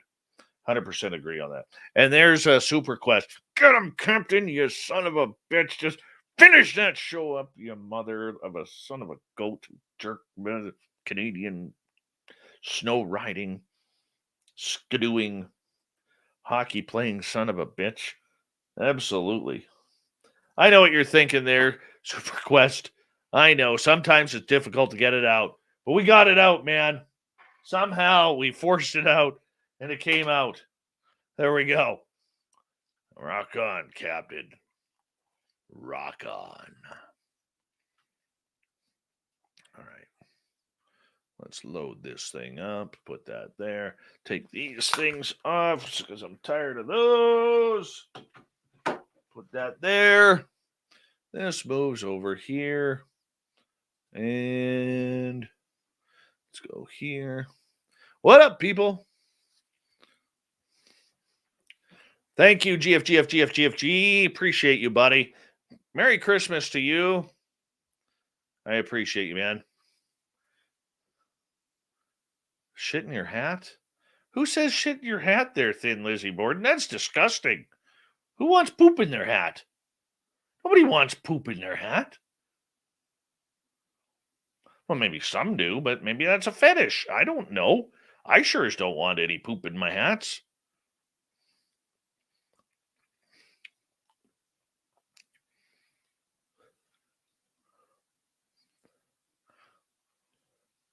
No, I've never heard that. Never heard that saying. I've been living here long enough. I think I would know. But then again, that might be a Saskatchewan thing or a prairie thing. That's something a prairie person might say. And I'm not a prairie person. No.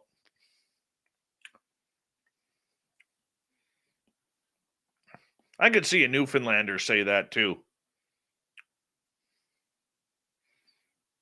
Maybe they'll poop in your hat, but they sure won't poop in your hockey helmet. That's for sure. That's sinful. That's sinful right there. You don't do that. That's a no-no. That is a big time no-no.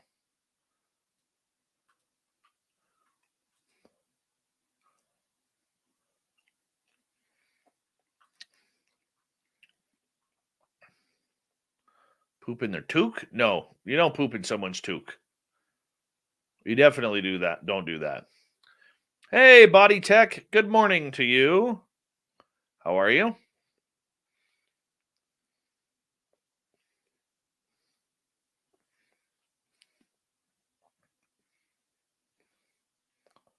I'm going to be reformatting the show in hour 3, probably next week or the week after. I'm just trying to figure it out in my head. But it'll be cool. We're going to move the Swamp Dweller segment into the back end of the show. I have crappy vids of strange craft in the sky. Lawrence, Kansas. Oh, cool, Tim. Very cool. How crappy are they? GFG. Right now, let's see how it is out there. What's the temperature? 108. Well, right now it is 8 Celsius, 18 Fahrenheit. We're expecting a bunch of snow to go right through Saturday.